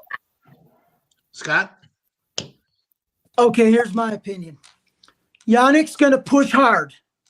He knows that Aki's the only other horse that's got enough speed to leave out of there. So Yannick's with beyond Goop on the rail with the other Melander horse. Yannick's going to push hard and try and open up holes for Yaki to get in and put those other horses into holes. Now, there's not good enough horses really to let him go and come back. There's too many long shots in there. So Yannick's going to try and go, get the front. Now, if they come at him, he can't let anybody go. He's just got to keep going. And he's got to hope he's got the jump on Dexter, which, like I said, I don't think Dexter's sitting too long. He's either going to come and sit out there and wait for the stretch, or he's going to come and go hard at Yannick and just try and best horse wins. That's my opinion. Good. I think the only way Yannick should bust out of there 100 miles an hour is if 5 or 6 horses are leaving the gate and really charging out of there. Then he has to go and just keep going. But it's like I said, you don't know what you're going to do until the gate opens. Yeah. I think Dunn's in a much better spot than Yannick is. Correct. Yeah. Way better. Yeah. There's a lot of bad things that could happen to Yannick quick. Yeah. The thing is, Aki's not sitting. He's coming hard. So he's either got to seat him, and if he lets him go and tries to come back, there might be somebody out there where he don't want to do that, Yannick. You know how Yannick drives. I think 10 will be in the first 4 by the time he hit a turn. 10 I don't know where he's going to go, but he really has to. Yep. He can't take back. Yeah, he has to. Larry, you're getting a lot of good questions here. Yeah, I'm looking at some of them. Well, if you haven't, read them out, Freddie. If you see them. Well, I see like Jim Steve here. Please talk about the gambling bill if you can. It's a death bill. Explain it to everyone. Scott, you got a shot. I know you understand it. Somebody came on and said they think it'll be addressed and recalibrated back to normal by the fall. There's a lot of support, which there has to be, to get it changed. I mean, it's just something that cannot, for gamblers and for bettors, it cannot be, because to only claim 90% of your losses and be on the hook for all your winnings is, for bettors, especially like horse bettors, Mike, you know this. Poker will die. With horses, they're penalizing the churn. The churn has nothing to do with winning. Your winning is win. I mean, you can walk into the track with $100 and your churn is $5,000. Right. But they're going to say you won $5,000. You got to pay tax on it. It can't be.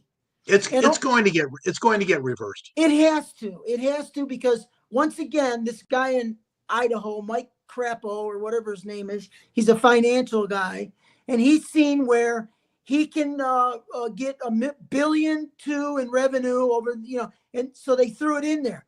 But it's going to hurt more than it's going to help, because nobody can pay tax on money they didn't win. That's correct. So it's got to get overturned. It's getting a ton of support. So I agree. Hopefully it does. And can I address another thing on this bill while they brought it up? Yeah, go ahead.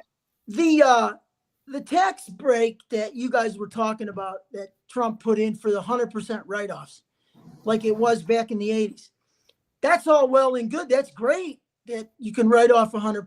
But in the racing business, which I'm in now, and I don't have big millionaire owners and big yearling buyers, but that's great for them. They can go to the sale and buy a horse for $1 million and write it off. He don't ever have to make it. They just wrote it off, the whole $1 million. But for small time guys, they're looking to make money. They're not looking to write off. You know what I'm saying? They're not. They're looking to claim one, or your small time guys. It's all well and good that you can write it off, but it's mainly, again, It's going to help the big money people that are in the business that now can put in even more and just write it off. But hey, Scott, don't they have to declare it as a hobby or a business? Well, that's the thing. If you don't show profit for more than 2 years, it's considered a hobby. Correct. So if you make any money, if the horse does any good and he makes money, it's a business. If you lose, you can't keep writing off every year. I remember when the bill was put through the last time, it was like you had to show a profit 2 years out of 7, if I remember correctly. Yeah. If you show a profit for 2 years of business, if you buy a horse for $1 million, you write it off. He goes on to make money. It's not a hobby; it's a business. He made money. You guys are the perfect guys to ask this question. Uh-oh. Fire away, Larry. I don't have a clue. And we were talking about this. Manny mentioned it a few times, and I couldn't answer because I don't have a clue about this gambling. And I forget who I was talking to. Maybe it was you, Michael. I don't even remember. But they said that these people, I bet millions and millions of dollars, whether it be a syndicate or one person, because it's a cumulative. It's not that you bet 10,000 on one race. It's what you win and bet. But they say that you could lose bet millions and millions of dollars and actually make money because of the rebates. Is that true? Yes. Yes. If you're a big enough player. Well, that's what I mean. And there's some guys that just do that bet millions of dollars throughout the year, but because of the rebate, they actually make money. Sure. All you have to do is break even when you're getting a rebate, Larry. So you don't have to win. You don't have to win a profit. If you break even with the rebate you're getting, makes you a winner. Now what the rebate does is circumvents the takeouts. So guys that are betting with rebate, like me, I only bet with a rebate. It levels off the takeouts, so it allows me a better shot. Without the rebate, I got no shot playing horses. You can't win. There's not enough. The takeout's too high to, how could I say it to the layman? Nothing pays enough. When you win, you don't win enough because of the takeout. So with the rebate, it levels off the takeouts. Mike, you can explain it. What Scotty's saying is the rebate, all it's really doing is reducing the takeout. Correct. And I cannot believe that horse racing hasn't figured this out. In 25 years, they know that if you give the richest guys a big rebate, a takeout reduction, they will bet a ton of money. Well, if they know this, why don't they lower the takeouts? And again, these are just not very bright people. Absolutely. Okay, what about this question that's up there? Mike and Scott, what's the future of Hawthorne and Chicago racing? He was bred in old Kentucky, but he's just a crumb up here, whatever that means. Anyway, what's the future of Hawthorne and Chicago? Hawthorne they've been struggling for the longest time, and they're struggling because they might be the only track that runs, well, Meadowlands does also, but they run thoroughbreds and harness racing on the same track. The Meadowlands doesn't run thoroughbreds on the dirt track. They run them on the grass track. It's incredibly difficult, not to mention incredibly expensive to keep turning the track over constantly. They need some support. Obviously, they don't have slot machines, and they're going to have to find a way to generate more revenue for purses. If they were to get that help from someone, I think you'd not only see Hawthorne come back in the spotlight again, I think you'd see other people that wanted to build tracks in Illinois, because the horse racing fans and the people that bet horses, there's a ton of them in Illinois. And for them to be having to get on other outlets and bet other tracks, I think if you had a Hoosier Park that was at Hawthorne, I think that track would be incredibly well received, and a lot of your bettors would come back, and a lot of your horse owners would come back to buy horses in Illinois. But you have to get the purses correct to do that. It would be number 1 or number 2 track in the country if that happened. Sad thing is, Hawthorne's my home. That's where I grew up. Me and Mike were there our whole life. We never missed a night back in the 80s, 90s. What it's become now is a shadow of itself. And I'll be back there in the fall. I'll be there. I'll be racing there again in the fall. I'll be back. I'll see you there, Mike. But it's not a shadow of what it was. They have problems there because they have OTBs in Chicago. Hawthorne owns the off-track betting parlors that are situated around Chicago. They have those. And in those parlors, they have slot machines. But the horsemen don't get any of that revenue from that. Only Hawthorne does. So they really need a casino on property to be able to have the revenue sharing that the other tracks do. Mike's correct. Only Hawthorne and Meadowlands are the only 2 tracks that race without a casino. And Hawthorne, Meadowlands gets a subsidy from the sports book, which helped them a lot. Hawthorne doesn't get that. Hawthorne gets a flat fee from the sports book they have there, and that's it. The horsemen don't get anything, so the purses are low.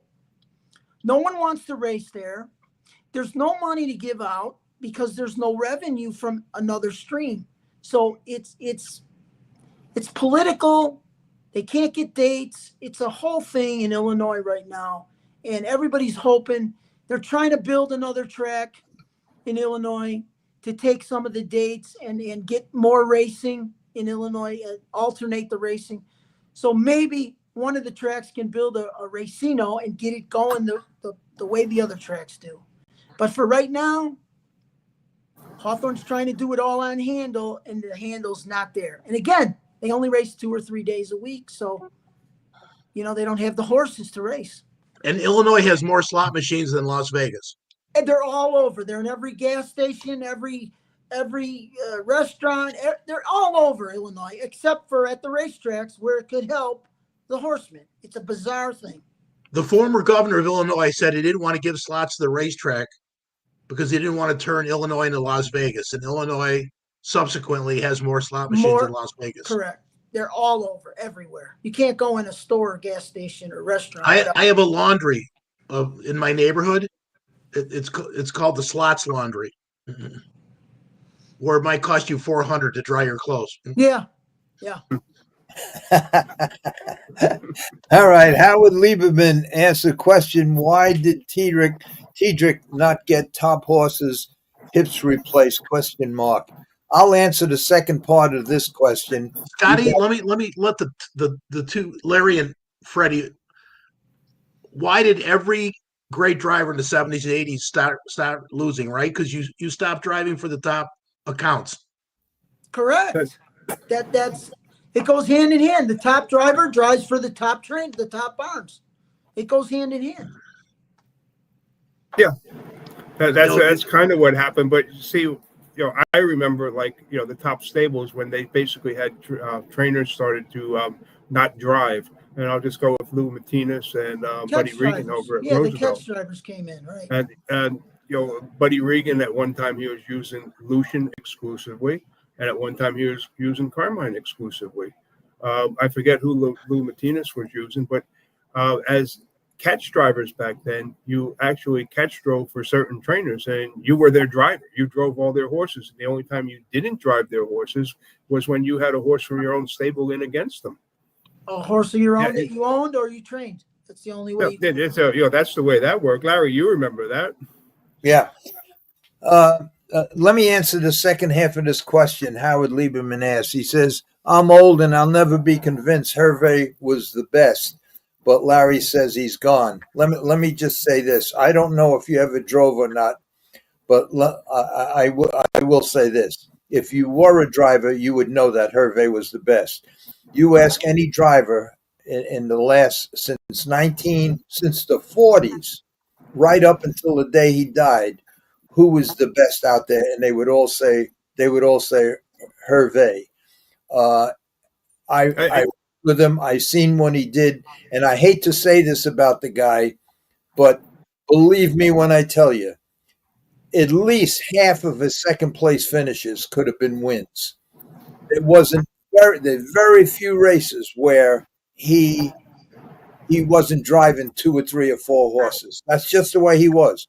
He was a degenerate gambler, made a lot of money, lost a lot of money, not in the horse business, losing it. What he made in the horse business, he lost.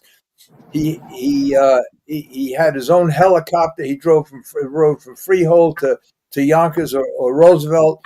Drove any kind of horse in any kind of weather on any size racetrack, and like I said, drove 3 or 4 or 5 horses. Got 3 to 5 shots, finished second with them, and made it look good. And I hate to say these bad things, but that's how he was. He lost a lot of money. I think opening day at Atlantic City, he lost $3 million just opening day. Then his whole barn burned. He was always in trouble financially, and he had to do what he had to do. He was by far, and a lot of people would say this. A lot of people that drove against him would say the same thing. Not only that, but he was one of a few that can get off a horse and tell you, open up them hobbles 2 inches. Just open them up 2 inches. Lower it a couple of holes. And help a lot of trainers that were not either didn't know or weren't qualified. He would help a lot of people, and he was one of the few catch drivers that could do that. So if you knew the whole story about Herve, he was a gifted guy. He was just gifted, and a lot of people back then said that Henry Filion was better than Herve. That's not true. Herve was the best. Herve was better because of he was just better. Okay, what about the first question? Did Tiedrick not get? Why don't Tiedrick get these top horses? Does anybody know? Well, he doesn't really drive at the Meadowlands the first 3 or 4 months, and when he was younger, he could do that. But now, his accounts aren't quite as good. You see that they popped up Timmy on Sylvia Hanover about 3 weeks ago, and like right away you could see like she was just better. Timmy gets more out of her now. Timmy's struggling. I've got his stats here somewhere, but the Meadowlands, again, American drivers are and American trainers struggle at the Meadowlands. Once you leave the Meadowlands, the big races are this Saturday, and you're going to go to Hoosier the week after that, and there are a lot of races go to Canada, and you'll see races in Ohio. You're going to see whole different results. The Swedes and the Australians and the New Zealand people aren't nearly as dominant as they are at the Meadowlands. But the Meadowlands, especially with like the 24-hour detention, you look at this. I mean, take a good look at the Hambletonian. You've got one American trainer from the 10 hole on Go Dog Go. You got one American driver. Timmy Tiedrick is driving a horse that might be 50-1. That's it. Everything else is the Europeans. And as we talked about on this show, the European and the foreign contingent are better than their American counterparts at the Meadowlands. And it's exacerbated with the 24-hour detention barn. It's obvious. Howard Liebman, I think he said something nice about me, so I'm gonna put it up. Howard Liebman says no bookie will take harness bet over $100. No legitimate street bookie will take a harness bet for $1, let mine $100. I know that's not true. Oh, I don't know. I've been out of it the last. You got a bookie? Listen, all right, and then the second thing there, the Hambletonian will never be the Kentucky Derby. Yeah, LeBron James isn't as good as Michael Jordan. What does that mean? The Kentucky Derby is the greatest race there is. Nobody ever said the Hambletonian was better than Kentucky Derby, but it is the best race we have. So we try and support it the best way we can, and I think Gorell's done a good job with it. I mean, it's on TV, a lot of good races. It's a spectacle. It'll be on the regular Fox I think at 4:45 Eastern.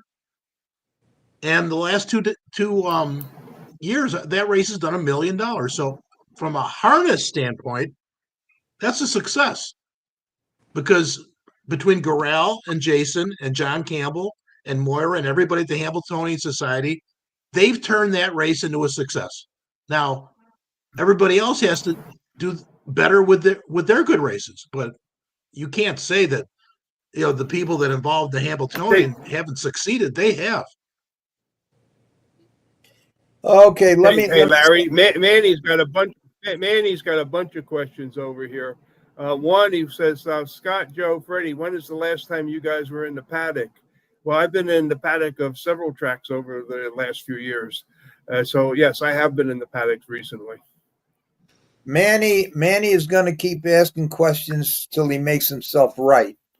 I can only tell you that I haven't been in the paddock in 30 years. And the last time I was and prior to the 30 years, I've been in the paddock probably thousands and thousands of times, warmed up thousands of horses and raced thousands of horses. And everything that Manny said pertaining to, can you tell if a horse warms up good? Yes, I could tell. And any driver could tell. So maybe now it's different. And I know Manny has a bunch of questions up there that says, I heard the same story. He warmed up great, and you're still waiting for him and everything else. That never happened with me. If I was betting on a horse warmed up bad, I cancel the bet. If he warmed up good, I bet. And whenever I bet, I won. So I'm not going to go back and forth with Manny because I haven't been in the paddock for 30 years. So, Manny, you've made yourself right. I haven't been there. You're right. Now, I want to get back to the last part of this question because the guy's paying me a compliment. And he says, I've known Larry since the early 60s. He's smart and sharp at 84. Thank you very much. Now, to go back to the first part of this question, that Michael says there are bookies today in street bookies. I don't know because I don't bet, but I can tell you one thing. In 1974, I was betting $5,000 a position through Nicky Barnes, and Fat Tony was taking the action. So, and we win a lot of money. And we did that for 4 months straight. 5,000 a position, for those of you that don't know, is 5,000 win, 5,000 plays, 5,000 show. Now, why take advantage of place and show? Because it was at Monticello, and I would send a couple of hundred up to bet on other horses and make the odds on my horse go up. And therefore, we would I would put $200 on the second choice or whatever to make him the favorite. And to place and to show. This way, I'd get a $5 show price, $7 win price, and a $10 win price, and a $7 place price by just betting other horses for a little bit of money. And that's why we bet place and show. So $5,000 to show on a horse that pays $5 to show, that's a bet. And then $5,000 to place, $7 to place, that's a bet. And then $10 to win. And that's what you did. That's what you could do with a small track, just with that handles $200,000 a night, and just with $200 or $300, you could make a horse that should be the favorite, make him be 5, 6, 7 to 1, just by a few bets. So anyway, that's that. Okay, let's see what else. Oh, here's one. I see my name, Larry. When you were banned from racing, you should have moved to Alberta, Canada, buy a small farm, raised cattle, and did horse racing on the side. If I would have moved to Canada and bought a farm, I would have blown my brains out. No, I can't do that. I need back then I needed action. I didn't need a farm and cows. No, I didn't. I'll tell you one thing Canada did right. Scotty probably knows this. When you went to Canada and to Greenwood and Woodbine, when you won $20,000, you got $20,000. There was no tax deductions. Whatever you won, and obviously that is so much better than the United States. Now we've done better in the last 2017. We changed the tax code, but for 30 or 40 years, you had to sign for trifectas where you lost money and they took money Withholding. out. They took it right out. It was They were unbelievable. withholding. I mean, basically everything was done to sabotage the sport for Right. 40 years. I have to say this to explain this to Scott and Michael, who and maybe Freddie, who don't really know, because 5,000 a position sounds like a lot of my stories. That thank God a lot of people come on and verify them, but to verify my story about 5,000 a position, let me just say this: when I was dealing with Nicky Barnes, he was the largest drug dealer at the time in Harlem.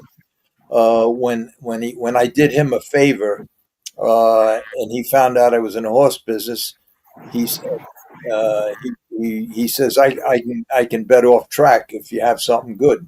And we start talking, and he says that he can get 5,000 a position as a courtesy bet. I says, what does that mean? He says 5,000 win, 5,000 place, 5,000 show, track odds. I says, there's nobody in the world going to do that.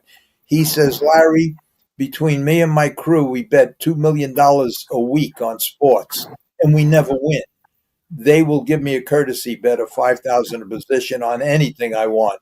I says, well, see if that's true. And he called me back the next day, and he says, it's true. And for 3 months, I did what I had to do and won every bet that I made. I mean, I did a lot of crazy things. I switched horses and stuff like that, because now there's no more fixing races and nothing like that. You had to win with a horse, and I didn't trust nobody else. So if I had a 20,000 claimer that looked like a 3,000 claimer, the 20,000 claimer went in. The tattoo guy that went around checking equipment, he got $500 to pass by my stall, and I cashed the bet. So anyway, that's the brief story of that. So that stuff still exists, because a person is betting 50,000 on the Sunday on the NFL. Whoever's booking that, what do you think? They're not going to take a $200 bet on a horse? Of yeah, course, they are. If you show big action in any other form of gambling, that you can bet anything, they will take it. Of course, they don't want to lose the player. They don't want to insult them. Larry, can I answer Manny's question that he asked here about the paddock? Yeah, go ahead. He said that he asked that question about the paddock because the drivers and trainers don't even warm up horses nowadays. They pay somebody $10 each, 85% of them. And let me say this, he's correct, because I haven't warmed up any of my horses in probably 2 years. I have a guy that warms up for me, and I give him $20 a horse to warm up. And the reason is because you don't warm horses up anymore. You jog them a mile or two, and they come right in. There's no more warm-ups. There's no more 2 trips. There's no more turning them. You jog them around a mile or two, and you come in. You can tell very little on jogging a horse around one time and bringing him in the paddock, how he warmed up. Very little. Like I said, when I said before, you know more in the score down. You tell the driver, see how he is, buzz him a little scoring down. Let me know how, if he's okay. And if he's not, bring him back. If he is, go with him. Me personally, the way I train, I know how my horses are when they go to the race. I do it in the mornings. I train. I know how they are 2-3 days out. I know what I'm sending to the track. So the warm-ups nowadays are not like they were. And I raced in the 80s. I've raced for 40 years. It's a totally different game today than it was back then. Completely different. If you try and train today the way you trained in the 80s or 90s, not only won't you get a check, you'll probably be on the list where you got to qualify, because it's a completely different game today than it was. And warming up today, unless you're racing colts and babies where maybe you could turn them a mile to get them used to the lights or the grandstand, nobody turns. Everybody just jogs them once, gets them a little hot, mainly because the judges make you do it. And you come in. That's it. So, yeah, you have all kind of warm-up guys, warming horses up for guys for $10, $20, because to the trainers, it really doesn't mean much in today's racing. The score down with the driver, means way more than anything. And another thing I'll say, I don't understand these tracks today because 90% of your betting is not on track. People are at home, they're at parlors, they're watching on their computers. The tracks don't show the score downs on the TVs. Why? Why wouldn't you show the horses scoring down? They got the camera on flowers, on a sign, on a light pole, a still shot. Why wouldn't you show every horse scoring down like they do at the Meadowlands and like they do at Woodbine? They constantly have the camera moving back on each horse scoring down to show the bettors. But they don't, a lot of tracks don't do it, and they should, because the score down before the race, and that means a lot in today's racing. That's my take. All right, Manny says, I've met Herve at the Meadowlands, and I hate to say this, but someone said that Herve, I didn't know who he was. Well, I have to tell you, I believe that because there's a lot of people I talk to that don't know who Frank Sinatra is. So, time flies. Herve was the mechanic on the track, Larry. You know that. Yeah. He was a mechanic. He knew what he was doing. When the gate folded to the finish wire, Herve was a mechanic. I'm going to tell you something. I'm going to tell you something because probably everybody watching knows this. But I hate to say this, but just, it's hard when you have a podcast and you say to people, ask me any questions you want and I'll answer them, because a lot of them I won't. But everybody knows Herve, and it's safe to say that just about every day when you walked into the paddock at Freehold, you'd get an envelope, and in that envelope it was maybe 2-3 races with the numbers that you were going to bet. And that's how it was. And Herve orchestrated all of that. And in spite of all of that, he was still the leading driver. He was the leading great trainer. Could hang up a horse, rig a horse, help anybody with a horse. He was just the greatest.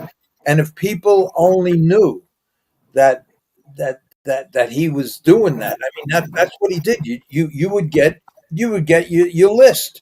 And then at the end of the night, you meet at the Peter Pan Diner on Route 9, and everybody straightens out. So there's so many things that people don't know, and I hate to say about it because he was just the greatest. He was the greatest in spite of everything he did.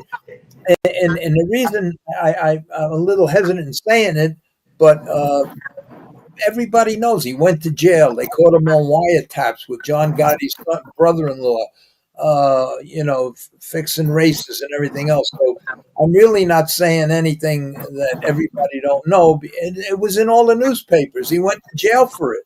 The biggest mistake that I think the harness racing made, I really believe this. When he came out of jail, nobody would give him stalls. They wouldn't let him drive. They wouldn't give him a license. They wouldn't give him nothing. The greatest guy ever, who not only, whenever they needed a promotion, they called Herve, even though he was doing all of this stuff. When he finally got a license after years, instead of making a big promotion about it and saying the greatest harness driver, he's back, and this, and make a big promotion, and have the race secretary get a hold of trainers and say, look, he's back, let's give him a shot, and put him on some, like they did with Walter Case. When Walter Case first came to Monticello, the first place he came to from his hometown, the racing secretary, and I know this because Charles Susky ran the racetrack. Charles Susky told Slutsky, no, Ralph Swalski, to get a hold of all the trainers and put Walter Case on all the best horses in every race. Okay, there's nothing wrong with that. It's a promotional thing, and good for him. And he did good, and he was a great driver. But that's what they should have did with Herve. But they didn't. They put him on fucking 90-1 shots. And they no second chance, no nothing, no. Instead of trying to make a big night of it, and I never forget it. He was sitting. Because normally he's in every race. There were 4 or 5 races. He just sat all by himself in the corner, and I went there and I sat with him, and I told him just what I told you. They should have made a big. He says, fuck him. He says, and then that was the end of him. And the poor guy, from being the best that ever was, in my opinion, and ever will be, he died broke. Sad. Anyway, what else? Herve was one of the first guys that drove twice a day back Yeah, you're right. What in the happened? day. Oh. He drove at Freehold in the day and Meadowlands at night. Yeah, he took That's his what Herve helicopter. did.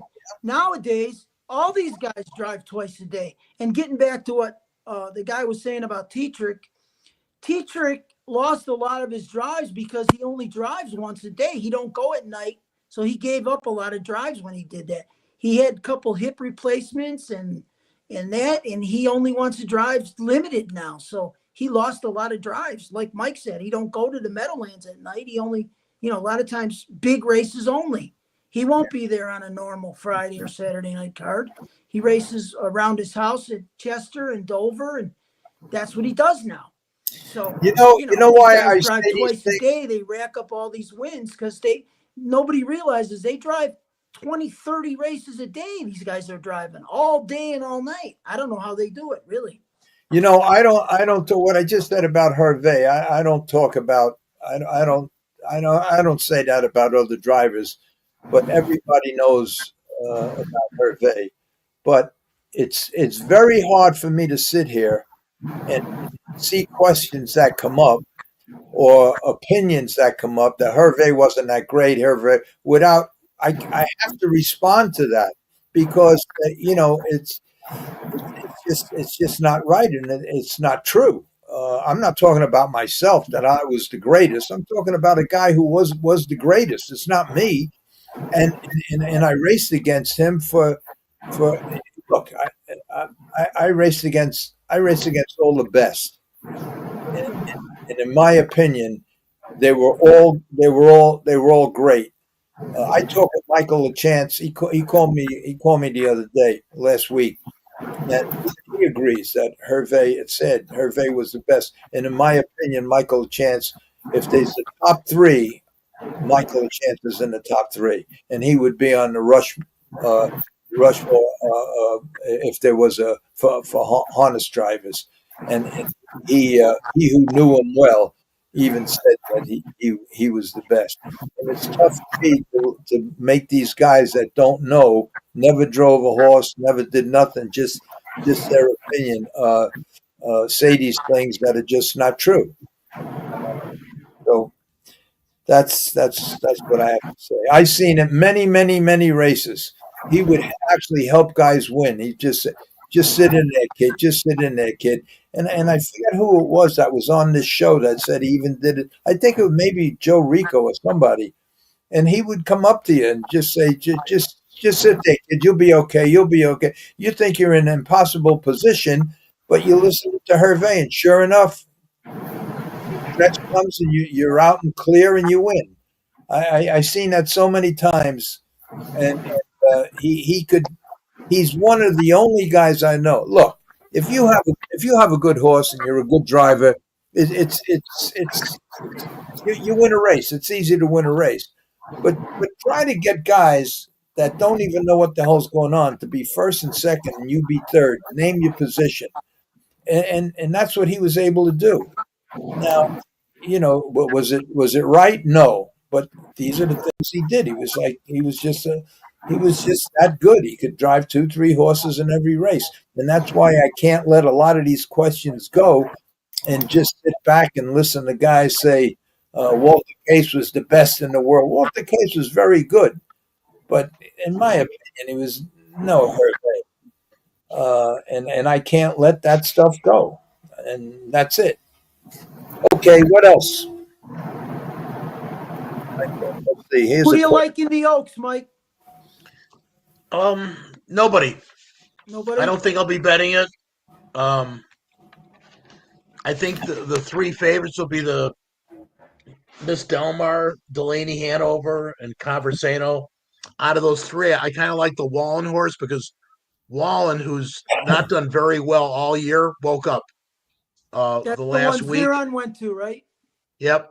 Yeah. I think there's a lot of scenarios where that horse is going to get a trip that could possibly win. So he'd be my lukewarm favorite in there. And it's a notoriously slow bunch for a Yeah. signature race. Yeah. But somebody's going to win it. Eric, I put up a question for Eric, and right underneath he said, in this question, he's referring to Dave Pallone. Michael and Scott, with all the wins Dave Pallone has at the Meadows, I don't think he's an elite. He is elite because he never went to the Meadowlands. What do you think about Dave Pallone? Scotty? Dave Pallone tried the Meadowlands. He tried the Grand Circuit. He tried all over. He's tried everywhere. He's a family guy. The Meadows is his home. He's got a good thing going there. He's the best there. His brother trains. He gets all the top mounts there. He's happy with what he has. He's a great, great, great driver. I've known him since he was a kid. And he's got the most wins of any driver. I agree. He's a great guy. He's a great driver, and he had all the Burke horses to race all those years up there All too. the great driver. Which really Yes. helps. Yes. But I will say that the Meadowlands, it's just it's a tipping point. A lot of short track drivers. I mean, my God. I mean, Dave Pallone's probably got 20,000 wins. Yes. You know, Tony Morgan, how many wins? 15,000. Aaron Merriman's got 10,000. I mean, those guys cannot win at the Meadowlands. No, never could, because they tried it. They tried the Meadowlands that's the NFL, right? Yep. I mean, that's the best of the best. So you have to have a certain style to compete at the Meadowlands. You have to have a certain type of athletic horse to compete at the Meadowlands. That stop and go that wins at the Meadows and Northfield. Dope. That's never going to do at the Meadowlands, and it never has. So you've got short track great drivers, and then you've got the Meadowlands drivers. And the Meadowlands drivers are just at the Meadowlands. That's a whole different ballgame. All right, Howard Liebman. Last comment on Herve. He could finish wherever you want him to. No bullshit. Larry's correct. May have won more than 50% of his second place finishes. He would finish in the top 3 or out of the money. Closed case. Okay. Let's see. What's this one here? Chicago casinos, lottery, and store slots have taken most of this. Read this. There's too many big words for me. Yeah, there used to be a $300 exacta every other race, and you could take that and bet the rest of the night. The races simply, they don't have the resources. You have to have 10 horse fields. You would think on our biggest days we should have all big fields, right? But that's not the case. So if you're going to have big payoffs, you have to have large fields. And I don't see why we have to stop at 10, but we can't even get to 10. I think that, what is it? The Cane only has 6 horses in it. 6 horses. 6 horses, yeah. And it's not a very good field either. I mean, those are good. I'm not saying those are good horses. You got the horse that got put up, the Capone horse. But that race is supposed to be a better race. Yeah. I don't know. All right, my friend Manny has another one. He keeps trying. Where is he? Where is this one? Manny. The Meadowlands is not the NFL. Let me give my opinion, Manny. When the Meadowlands first opened, Carmine Abatello, I could name 5 or 6 Hall of Famers that come from Yonkers and Roosevelt and stayed at the Meadowlands. They lasted 6 months, and then they all went back. And everybody that came there, and what Michael said is 100%. Come on. Gilmore and Webster won the titles over at the Meadowlands. and they came from Roosevelt and Yonkers. I was there. Yeah, but they went back. Um, They went back as soon as Campbell come. As soon as Joe DeFrank. Campbell and O'Donnell showed up around 78, 79. And Yeah, well, that was the year after they opened. 2 years after. I think it's fair to say, since Roosevelt closed, there hasn't been a driver that came from a short track that's been successful at the Meadowlands. Now, I'm not saying never, because Dave Miller came from Lebanon. Only one. And he had a very good career. Only one. But for the most part, all you've got, all the short track drivers that came from wherever they came from, Pompano or wherever, that went up there and tried to succeed, couldn't succeed because the level was totally, And I'll prove it. I'll prove it even more. Babe Donaway and his brother. Anyway, Babe Donaway and Cookie, the guy he used to bet with and everything else. When the Meadowlands opened, they had a table there. And the first year that they were there, the first 2 years that they were there, Carmine, Gilmore, they all came down. And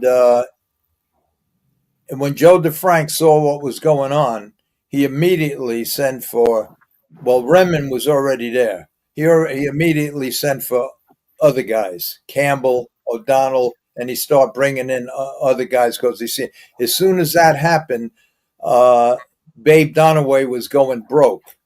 And they all went back to Yonkers and Roosevelt, and they all got fat again. From Benny Webster to Carmine Abatello to Buddy Gilmore to all of them. The first year or two,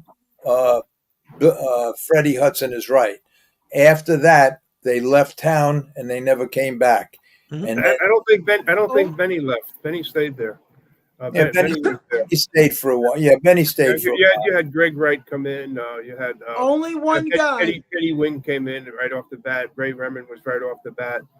I was there in 76 and 77. So who was only one driver that made the move and dominated at the Meadowlands and was tops. Your friend, Larry, Michel Lachance. Correct. Yep. Dominated the Meadowlands. Made the move. To me, there's a great driver. He could drive a half. He could drive a 5/8. Didn't he make the move after Roosevelt closed? He made the move from New. Well, he was driving at when Roosevelt was open. He was driving mostly at Roosevelt and Yonkers until Roosevelt closed. But then he made that move over there, 88, and after that. And when he made the move, he Roosevelt stayed. Closed at 88, so. Yeah, and he never went back. Like Larry there was said, nothing to go back to. The track was closed. Well, Yonkers, you know what I'm saying. Yonkers. Oh, yeah, Yonkers was a shithole at that time. Yeah, it was. But, with all the purses and everything, Georgie Brennan went to Yonkers, stayed. Larry's correct. I mean, Michael Chance stayed there and got all the top drives, won all the big races. He could drive a half. He was a great driver. Great driver. No, I think Gilmore was the same. Like Gilmore came and Buddy started going more Grand Circuit. But I'm saying all kinds of people would use Buddy Gilmore. Yeah, Buddy he was very good on the road again, and he started getting some of those horses, and he sort of went Grand Circuit as he got older there. Mm-hmm. When Buddy drove Matt's scooter, he was a good horse. When LaChance started driving him, he was a great horse. That's all I could say. All right. Eric says Cap Manzi was awesome from small track to the Meadowlands. That's true. That's true. He did a good job. He won the Meadowlands pace with Autistic Fella at the Meadowlands, and he drove another guy that drove like Herve, freehold in the Meadowlands every single day. It's amazing how many races he won with that physique, compared to everybody else. Yeah, he was a lot taller, but he stayed. Look, when we first, I hate to say this. I shouldn't say this, but I'm going to say this. When he first started, I used to drive up Monticello with his father, Al, and his uncles. The whole family was up there. They had 20 of them, and between us drivers, when he first started, we used to call him Crash Manzi. Mm-hmm. From calling him Crash Manzi, he turned out to be a Hall of Famer and one of the best drivers around. But when he first started, we called him Crash Manzi. But he quickly grew out of that and became one of the best drivers around. He didn't know we called him Crash Manzi, but that was he probably Now he does.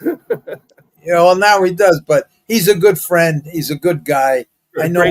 Great guy. Great friend. He's Great driver. Yes, sir. really good. But I think maybe one day going in the first turn, he crashed into somebody, and then we just gave him that name. He didn't deserve the name, but we gave it to him. But he was one that worked his ass off. I mean, he every day 2 racetracks back and forth. Same thing like Michael Chance, all kinds of weather, same thing like John Campbell, all kinds of weather, all kinds of made no difference, and got along good with every kind of horse.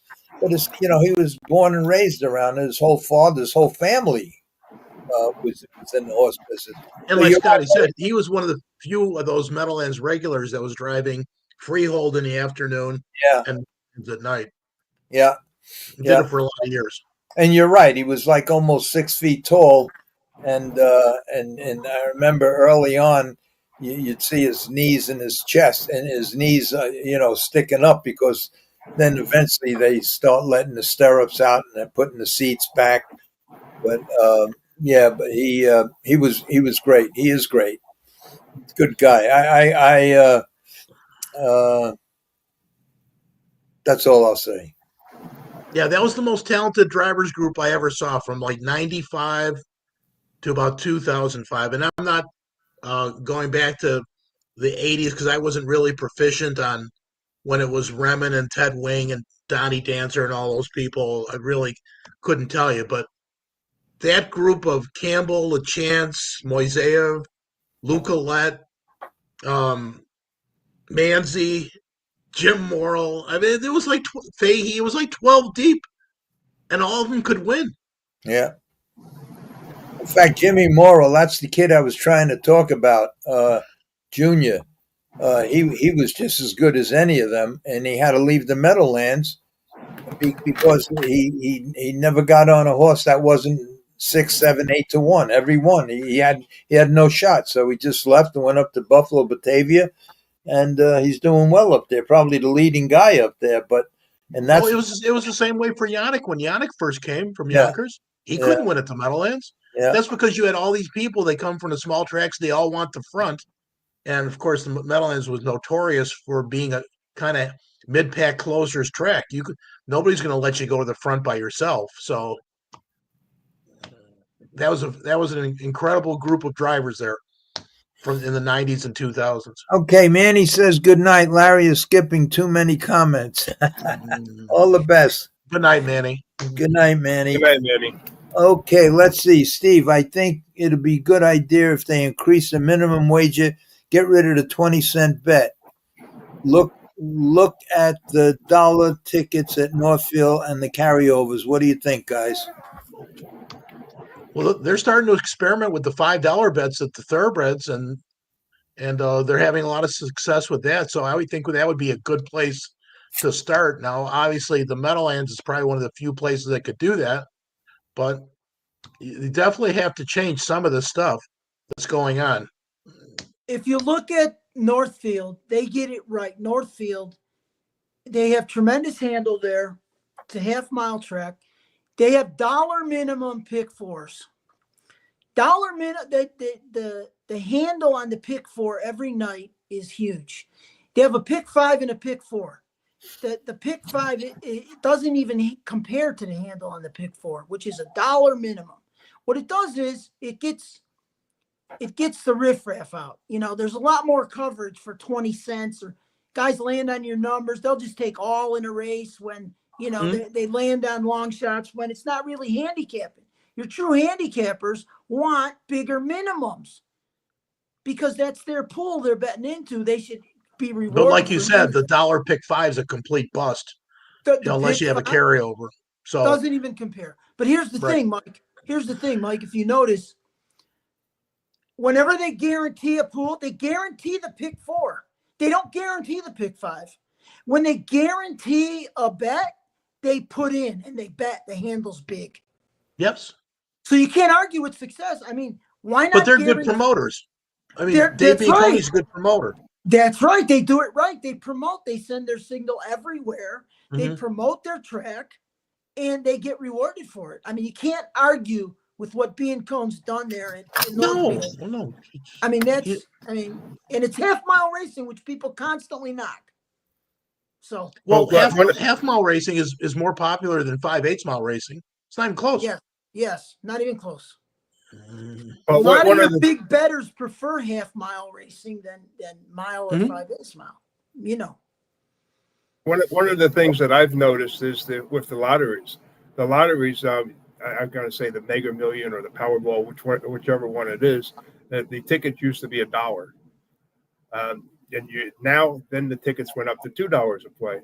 Now they've upped it up to $5 a play. And I don't know whether that's affected them in any way or not because I'm not following that. But I just noticed, I'm just like, $5. So now you can only get 2 plays where you used to be able to get 10 plays for $10. I'm Mike, sure what's the that's not takeout on putting- Powerball? Do you know? No, it's 50%. Yeah. 50% takeout. Well, there Yeah, you but go. if you're offering a $30 million prize or $1 billion prize, That's you can all make people care about, right? you That's can all make they it care- 50%. Yeah. You can't make a high takeout with low pools. Like Yeah, but what I when said you hit before. $1 billion, if you really look at the payout on it, it's not that great. They have $1 billion pool. You hit it for $1 billion, and you got 50% gone in taxes right away, and then another 10 or 15% taken away from you, and more taxes. And so, winning $1 billion, you walk away with 400 million. So, Right. Right. The end result is not what it was, but still the attraction is there because you're still walking away with 400 million. but the funny You know thing what I mean, about it Freddie? is they're taking 50% right off the top, and then I they're taking understand. another 50% I off on it. understand. And so, That's why it's better to play horses. Yep. Play horses. And just imagine if you did that at the racetrack with a bet. I read the question. 75%. I have no idea, Larry. I about don't the either. self-bar option. I never heard of anybody in Illinois barring themselves. I couldn't tell you. no. I heard that yesterday or the day before on the podcast. A guy says that he called up, he was drunk, he lost all his money, and at the track you could say, I'm a compulsive gambler. I don't let me in no more. And he went back and he won some money, and they wouldn't pay him because he was on compulsive gambling. Nice. That's 100% true in Las Vegas too. You can self-bar yourself from any casino out here, and they won't let you in. And if you happen to sneak in and win something, they're not going to pay you. And once you do that, they will not lift it. You're done. That's it. Once you bar yourself, you better make sure you want to be barred because you're not getting back in. Scotty, can you get any rebates in Las Vegas through the casinos or just through the ADWs? For Nevada, don't allow any ADWs. In Nevada, you can't bet with any ADWs here. You can't even sign up. They won't take Nevada. The casinos offer a rebate, but it's in the form of comps, Mike. No Got cash. Rooms, food, promotions. At least it's something. Yeah, it's a way to, yeah, exactly. So, and most of the casinos have online accounts where you don't have to go to the casino. You sign up for their online account. Mhm. Like you could sit home, bet horses, just like going to the casino. And they'll give you double, triple points, if you do that, because they'd rather have you home than in the sports book, believe it or not. Scotty, And did you there's look? a lot of casinos out here. Not a lot, but most of them. Circa's one of them. You have a beautiful sports book, one of the best in town, and they don't take horses. Well, Nowhere. No thoroughbred, no harness, no horses. Just sports. mhm. So. Okay, what else? Hey, Larry, I saw a couple people had mentioned something about Satch Warner over here. Well, one guy says that Satch Werner. I saw the earlier comment, and it said Satch Werner would win with Muscle Hill. That's the only comment I saw. Well, Satch Warner, if you guys don't know anything about Satch Warner, what was he, about 5'2"? He had a hunchback. He was from Germany. He had escaped during World War II and came over here. He was a top driver. I guess it was in France. I think that's where he was a top driver. But he came over to the U.S. When he left with a horse, his head was turned to the right, and he was headed straight towards the rail. If you were in his way, you were going to be knocked down. And nobody would challenge it, and everyone would just pull back because he would knock you down if you were there. If you stayed there, he was going to run into you and knock you down. That was Satcher's way of driving. And All fans right. loved him. Jim Steve says Henry, I guess he means Henry Filion, was a god who was the best money driver I've ever seen, and he would put horses over at any time he wanted to. He had the same I think he wants to say larcenous. larcenous blood that his brother had. He got the money. Well, you're right in just about everything you said, but there's a lot you should know about the statements that you make, but you're basically right.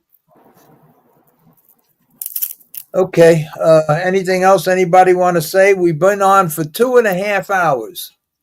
It was a good show. And my last thing, I just want to say one thing.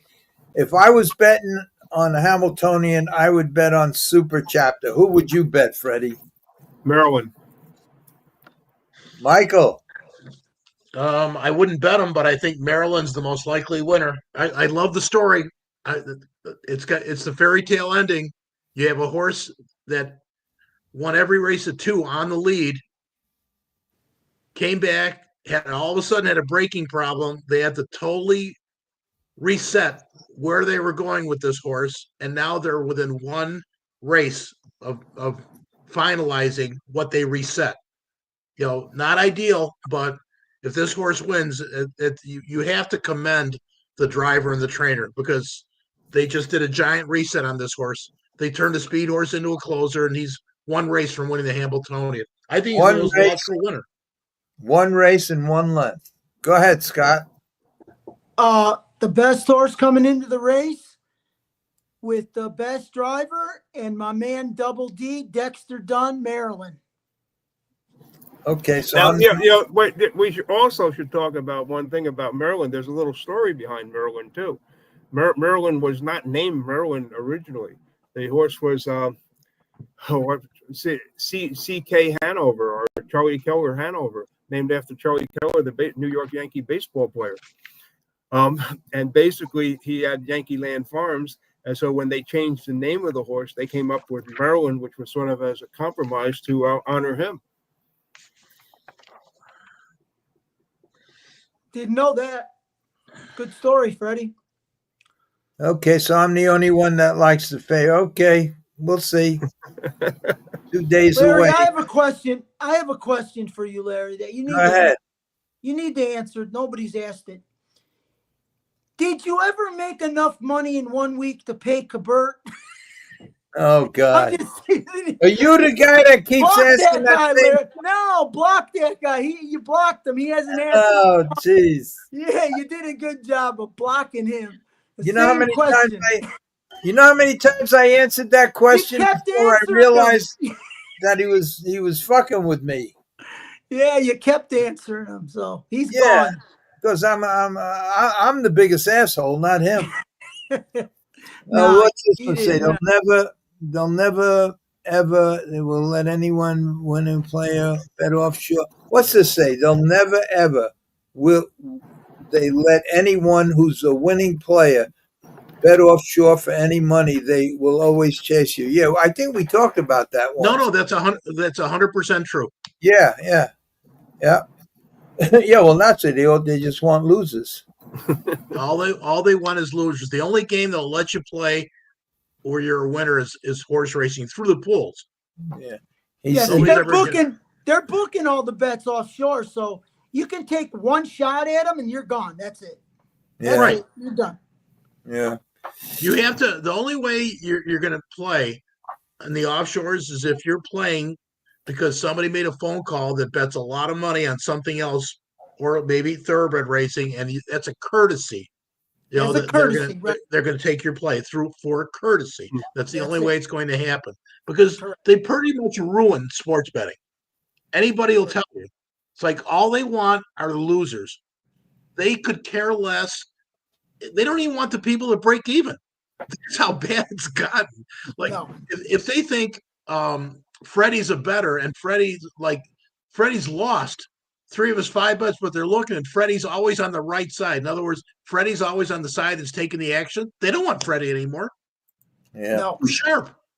Let me get to this guy here because I see it says, great program. Larry is becoming the master of the podcast. Guy is sharp at 84. Here's the part I want to read. He beat cancer, and I'm 78 and fighting cancer too. These programs help me. Well, I wish you, Howard, I wish you all the best. I don't know if I ever mentioned this to you because I didn't know, but if I took my final blood test yesterday, in 2 weeks I'll know. If I'm clear again, it's the ivermectin that did it. And if you want me to give you all the information, and the surgeon that gave me the prescription for the ivermectin, I will. But I'll know in 2 weeks because when I took the blood test, the first one, because I refused to take chemotherapy. So they says, well, take this test. And I took the first test, and it's a very sophisticated test that they have. And it came back that I had cancer still in my system and in my blood. And I started with the ivermectin, and by the time I got it and everything, I took it for 10 days, and then my second, every 3 months you take the blood test, and my second test come back clean with just 10 days of ivermectin. I stopped taking it, the ivermectin, after I come back clean. Now I haven't taken it in almost 4 months, and now if this test comes back clean, it's definitely the ivermectin that. If it comes back that it's still, then I got to go back on the ivermectin. But Howard, I wish you all the luck, and if you want to try this ivermectin thing, just let me know. You have my phone number, or you could email me. My phone number is 201-400-3485. Don't call me, text me, because if I don't see your name on it, if you're not in my contacts, I won't answer. So text me, and I'll send you all the information. And good luck to you either way. Guys, thank you very much for coming on. Glad you enjoyed it, Howard. Howard said one other thing. Wait a minute. I'll find out after August 13th, the exam. No chemo for me. We'll be in touch. Thank you. You're so helpful. Okay, Howard, good luck. What'd you say, Scott? I said, good luck, Howard. Glad you enjoyed the show. Anything that helps you get your mind off, we're glad for it. Okay. Although Larry's got all the great stories. He beat cancer. He's sharp at 84. If he bets Saturday, he'll still be dead in the double. That's right. That's right. Okay. And you can book that. Scott, thanks for coming on. All right. Michael, Mike, I'll see you at Hawthorne. Freddie, thanks for coming on. And Freddie, you're in charge next Thursday, whatever you want to do. Okay. Well, the last thing I'm going to say is, like, that Carmine Navatello video that we did came out, did very well. People are still listening to it. I think it's got over like 3,000 views at this particular point, which is good for harness racing.